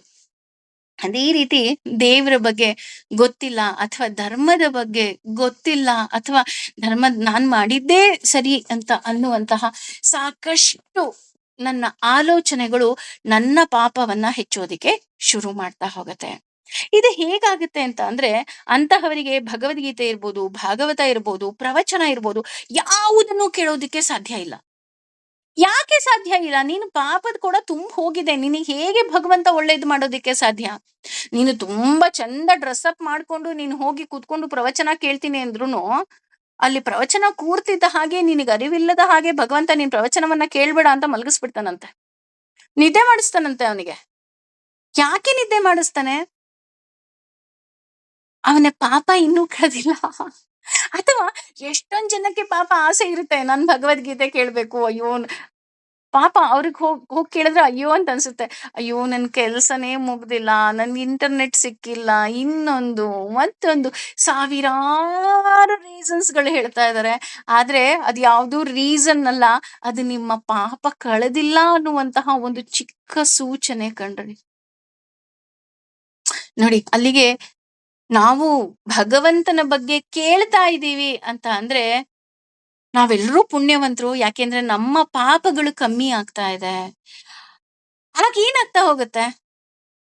ಈಗ ಆಯ್ತಪ್ಪ, ಈಗ ಭಗವದ್ಗೀತೆ ಕೇಳ್ದೆ, ಭಾಗವತ ಕೇಳ್ದೆ, ನಾನು ಪ್ರತಿಯೊಂದು ಪ್ರವಚನಕ್ಕೂ ಅಟೆಂಡ್ ಮಾಡಿದ್ನಪ್ಪ. ಈಗ ಏನಾಗುತ್ತೆ? What next? ಆಗ ನನ್ನ ಮನಸ್ಸು ಏನಾಗ್ತಾ ಹೋಗುತ್ತೆ? ವಿಶಾಲವಾಗ್ತಾ ಹೋಗುತ್ತೆ. ಮನಸ್ಸು ವಿಶಾಲವಾದ ಹಾಗೆ ನನ್ನ ಮನಸ್ಸು ನೆಮ್ಮದಿಯಾಗಿರುತ್ತೆ. ಅದರ ಜೊತೆಗೆ ನನ್ನ ಮನಸ್ಸುಗಳು, ನನ್ನ ನಿರ್ಧಾರಗಳು ನನ್ನ ಕೈಯಲ್ಲಿರುತ್ತೆ. ನನ್ನ ಇಂದ್ರಿಯಗಳು ನಾನು ಹೇಳಿದ ಹಾಗೆ ನನ್ನ ಕೆಲಸವನ್ನ ಮಾಡುತ್ತೆ. ಇಲ್ದೆ ಹೋದ್ರೆ ಕೋಪ ನನ್ ಮಾತ್ ಕೇಳಲ್ಲ, ಆಸೆ ನನ್ ಮಾತ್ ಕೇಳಲ್ಲ, ಕಾಮ, ಕ್ರೋಧ, ಮೋಹ, ಮದ, ಮಾತ್ಸರ್ಯ, ಅಷ್ಟು ಆ ಈ ಕುದುರೆಗಳು ನನ್ನ ದೇಹವನ್ನ ಎಲ್ಲಿಗ್ ಬೇಕೋ ಅಲ್ಲಿಗೆ ಕರ್ಕೊಂಡು ಹೋಗ್ತಿರುತ್ತೆ. ಆದ್ರೆ ನಾನು ಇದನ್ನೆಲ್ಲ ತಿಳ್ಕೊಂಡಾಗ, ನನ್ನ ಪಾಪವನ್ನ ಕಮ್ಮಿ ಮಾಡ್ಕೊಂಡಾಗ ನನ್ನ ಇಂದ್ರಿಯಗಳು ನನ್ನ ಕೈಯಲ್ಲಿರತ್ತೆ. ಅದೇ ರೀತಿ ಇಲ್ಲಿ 4ನೇ ಪಾಠದಲ್ಲಿ ಹೇಳ್ತಾ ಇದ್ದಾರೆ, ಸರ್ವಭೂತ ಹಿತೈರತಃ ಅಂತ ಅಂದ್ರೆ ಅವನು ಎಲ್ಲರಿಗೂ ಒಳ್ಳೆಯದನ್ನೇ ಬಯಸ್ತಾನೆ. ನೀವು ಬೇಕಾದ್ರೆ ನೋಡಿ, ನೀವ್ ಯಾರು ಪ್ರವಚನವನ್ನ ಹೆಚ್ಚಾಗಿ ಕೇಳ್ತಾರೆ, ಭಾಗವತವನ್ನ ಹೆಚ್ಚಾಗಿ ಕೇಳ್ತಾರೆ, ಭಗವದ್ಗೀತೆಯನ್ನ ಹೆಚ್ಚಾಗಿ ಕೇಳ್ತಾರೆ, ಅವ್ರ ಬಾಯಲ್ಲಿ ಅಪ್ಪಿ ತಪ್ಪಿ ಯಾರಿಗೋ ಏನೋ ಕೆಟ್ಟದಾಯ್ತು ಅಂದ್ರು, ಅಯ್ಯೋ ಪಾಪ ಅವ್ರಿಗೆ ಹಾಗಾಗೋಯ್ತಾ, ಅಯ್ಯೋ ಅವ್ರಿಗೆ ಒಳ್ಳೇದಾಗ್ಲಪ್ಪ, ಈ ರೀತಿಯಾದಂತಹ ಮನಸ್ಥಿತಿ ಬರುತ್ತೆ ವಿನಃ ಅವ್ರಿಗೆ ಹಾಗೆ ಆಗ್ಬೇಕಾಗಿತ್ತು ಕಣ್ರಿ ಅಂತ ಖಂಡಿತವಾಗ್ಲೂ ಅವ್ರು ಯಾರೂ ಹೇಳಲ್ಲ. ಆ ರೀತಿ ಹೇಳಿದಾರೆ ಅಂದ್ರೆ ಅವ್ರ ಭಾಗವತನಾಗ್ಲಿ ಅಥವಾ ಭಗವದ್ಗೀತೆಯನ್ನಾಗ್ಲಿ ಕೇಳೇ ಇಲ್ಲ ಅಂತ ನಾವು ಡಿಸೈಡ್ ಮಾಡ್ಕೊಂಡ್ಬಿಡ್ಬೇಕು. ಹಾಗೇನೆ ಅವರು ಪ್ರತಿಯೊಬ್ಬರಿಗೂ ಸಹ ಕನಸಿನಲ್ಲೂ ಸಹ ಒಳ್ಳೇದ್ ಬಯಸ್ತಾರಂತೆ. ಇಲ್ಲಪ್ಪ, ಎಲ್ರೂ ಒಳ್ಳೆಯವರಾಗಿರ್ಲಿ, ಎಲ್ರೂ ಚೆನ್ನಾಗಿರ್ಲಿ, ಎಲ್ರೂ ಖುಷಿಯಾಗಿರ್ಲಿ. ನೋಡಿ, ಬಯಸೋದ್ರಲ್ಲಿ ಏನ್ ತಪ್ಪಿದೆ ರೀ? ಅಲ್ವಾ? ಒಳ್ಳೇದ್ ಬಯಸಿ. ಯಾಕೆ ಒಳ್ಳೇದ್ ಬಯಸ್ಬೇಕು? ಇದು ಒಂದು ಯೂನಿವರ್ಸ್ ಇದು. ಈ ಯೂನಿವರ್ಸ್ ಹೇಗಿದೆ ಅಂದ್ರೆ, ನೀವು ಏನನ್ನ ಎಸಿತೀರೋ ಅದ್ರ ನಿಮ್ಗೆ 10 ಪಟ್ಟು ಒಳ್ಳೇದ್ ಬರುತ್ತೆ. ನೀನು ಯಾರೋ ಹಾಳಾಗೋಗ್ಲಿ ಅಂತ ಎಸಿತೀಯಾ, ಅದು 100 ಪಟ್ಟು ನಿನಗ್ ಬರುತ್ತೆ. ಉದಾಹರಣೆ, ಕನ್ನಡಿ ಮುಂದೆ ನಿಂತ್ಕೊಂಡು ಉಗದ ಹಾಗೆ. ನೀನು ಕನ್ನಡಿ ಮುಂದೆ ನಿಂತ್ಕೊಂಡು ನಕ್ರೆ ಕನ್ನಡಿ ನಿನ್ನನ್ನ ನೋಡಿ ನಗುತ್ತೆ. ಕನ್ನಡಿ ಮುಂದೆ ನೋಡಿ ನೀನು ಉಗಿದ್ರೆ ನಿನಗೆ ಉಗಿಯುತ್ತೆ ಅದು, ಅಲ್ವಾ? ಬೇರೆ ಯಾರಿಗಾರು ಉಗಿಯುತ್ತಾ ಅದು? ಸಾಧ್ಯನೇ ಇಲ್ಲ. ಹಾಗಾಗಿ ನಾನು ಏನು ಅನ್ನುವ ಆ ಅನುಭವ ಏನಿದೆ ಅದು ನನಗೆ ನಿಧಾನಕ್ಕೆ ಬರ್ತಾ ಹೋಗುತ್ತೆ. ಅಂತಹವನಿಗೆ ತಿಳಿತಾ ಹೋಗುತ್ತೆ, ಎಲ್ಲರಿಗೂ ಒಳ್ಳೇದಾಗ್ಲಿ ಅನ್ನುವಂತಹ ಮನಸ್ಥಿತಿಗೆ ಬರುವುದರ ಜೊತೆಗೆ ಅವನು ಋಷಿಗಳ ಹಾಗೆ ಜೀವನವನ್ನ ನಡೆಸ್ತಾನಂತೆ. ಭಗವದ್ಗೀತೆ ಕೇಳ್ತಾ ಇದ್ಯಾ, ಭಾಗವತ ಕೇಳ್ತಾ ಇದ್ಯಾ, ದೇವ್ರ ಬಗ್ಗೆ ನಿನಗೆ ಅರಿವಿದ್ಯಾ, ನೀನ್ ಯಾರಿಗೂ ಕೆಟ್ಟದ್ದು ಬಯಸೋದಿಕ್ಕೆ ಸಾಧ್ಯನೇ ಇಲ್ಲ. ನಿನ್ನ ಪಾಪದ ಕೂಡ ತುಂಬೋದಿಕ್ಕೆ ಸಾಧ್ಯವೇ ಇಲ್ಲ. ಪುಣ್ಯದ ಫಲ ತುಂಬೋದಿಕ್ಕೆ ಸಾಧ್ಯ. ಆ ಪುಣ್ಯದ ಫಲ ತುಂಬಿದಾಗ ನೀನು ಋಷಿಗಳ ಹಾಗೆ ನೀನು ಜೀವನವನ್ನ ನಡೆಸ್ತೀಯ. ಆ ರೀತಿ ಜೀವನವನ್ನ ನಡೆಸಿದಾಗ ಅತಿ ಬೇಗ ನೀನು ನಿನ್ನ ಸ್ವಾಮಿಯಾದ ನಿನ್ನ ಭಗವಂತನನ್ನ ಕಾಣೋದಿಕ್ಕೆ ನೀನು ಸಾಧ್ಯ. ಅಬ್ಬಾ, ಭಗವಂತನ ಬಗ್ಗೆ ಇನ್ನು ಏನ್ ಹೇಳೋದಕ್ಕೆ ಸಾಧ್ಯ ರೀ? ಎಷ್ಟು ಸುಲಭ ಸರಳ ಮಾರ್ಗದಲ್ಲಿ ನೀನ್ ಏನು ಹೋಮ ಮಾಡ್ಬೇಡ, ಹವನ ಮಾಡ್ಬೇಡ, ಸಾವಿರಾರು ರೂಪಾಯಿ, ಲಕ್ಷಾಂತರ ರೂಪಾಯಿ ಖರ್ಚು ಮಾಡ್ಬೇಡ. ಏನು ಮಾಡದೆ ನಿನ್ನ ಮನಸ್ಸನ್ನ ಬೇಡದೇ ಇರೋರ್ನೆಲ್ಲ ಓಡಿಸ್ಬಿಟ್ಟು, ಬೇಕಾಗಿರೋ ನೀನು ಕೃಷ್ಣನನ್ನ ನೆಲೆಸು. ಆಗ ಅವನು ಜ್ಞಾನದ ಜ್ಯೋತಿಯನ್ನ ಬೆಳಗ್ತಾನೆ. ಅದ್ರ ಜೊತೆ ನಿನ್ನಲ್ಲಿರುವಂತಹ ಅಂಧಕಾರವನ್ನ ತೊಳಿತಾನೆ. ಆದ್ರಿಂದ ನಿನಗೆ ನೀನು ಯಾರಿಗೂ ಕೆಟ್ಟದನ್ನ ಬಯಸದ ರೀತಿಯಲ್ಲಿ ನೀನು ಎಲ್ಲರಿಗೂ ಒಳ್ಳೆಯವಳಾಗ್ತಾ ಹೋಗ್ತೀಯ. ಅದರ ಜೊತೆ ನೀನು ಋಷಿಗಳ ಹಾಗೆ ಜೀವನ ಮಾಡ್ತೀಯ. ಅಂದ್ರೆ ಎಲ್ಲವೂ ಸಹ ನಮಗೆ ಭಗವಂತ ನಮಗೆ ಗೊತ್ತಿಲ್ಲದ ಹಾಗೆ automatically he started giving us. Just ಈ ಯೂನಿವರ್ಸ್ ಏನಿದೆ, ನಾವು ಏನ್ ಕೊಡ್ತೀವೋ ಅದ್ರ 100ರಷ್ಟು ನಮಗೆ ಕೊಡುತ್ತೆ. ಹಾಗಾಗಿ ಸರ್ವೇ ಜನ ಸುಖಿನೋ ಭವಂತು, ಸಮಸ್ತ ಸನ್ಮಂಗಲಾನಿ ಭವಂತು ಅಂತಾನೆ ಹೇಳೋಣ. ಎಲ್ರಿಗೂ ಒಳ್ಳೇದಾಗ್ಲಿ, ಎಲ್ರೂ ಖುಷಿಯಾಗಿರ್ಲಿ, ಎಲ್ರೂ ಚೆನ್ನಾಗಿರ್ಲಿ ಅಲ್ವಾ? ಸರ್ವಂ ಶ್ರೀ ಕೃಷ್ಣಾರ್ಪಣವಸ್ತು. ಯಾಕೆ ಅಂದ್ರೆ ಭಗವಂತ ಆ ರೀತಿ ಹೇಳೋದು ಸಹ ನಿನ್ನ ಕೈಯಿಂದ ಮಾತ್ರ ಸಾಧ್ಯ. ನೀನು ನುಡ್ಸೋದ್ರಿಂದ ಸಾಧ್ಯ. ನನಗೆ ಹೇಳೋದಕ್ಕೂ ಸಾಧ್ಯ ಇಲ್ಲ. ಹಾಗಾಗಿ ಭಗವಂತ ನನ್ನ ಕೈಲಿ ಎಷ್ಟು ಧರ್ಮ ಮಾರ್ಗದಲ್ಲಿ ನಡ್ಸಕ್ಕಾಗುತ್ತೋ ಅಷ್ಟೂ ಧರ್ಮ ಮಾರ್ಗದಲ್ಲಿ ನಡೆಸು ತಂದೆ ಅಂತ ಹೇಳಿ ನಾವು ಅವನಿಗೆ ಶರಣಾಗೋಣ. ಇನ್ನೂ ಏನಿಲ್ಲ, ಇನ್ನೂ 4 ಶ್ಲೋಕಗಳಿದೆ ಈ 5ನೇ ಅಧ್ಯಾಯದಲ್ಲಿ. ಅವುಗಳ ಅರ್ಥವನ್ನ ನಿಧಾನಕ್ಕೆ ನಾಳೆ ತಪ್ಪದೆ ನಡೆದು ಮತ್ತೆ ತಿಳ್ಕೊಳ್ಳೋಣ. ಎಲ್ಲರಿಗೂ ತುಂಬು ಹೃದಯದ ಧನ್ಯವಾದಗಳು. Thank you.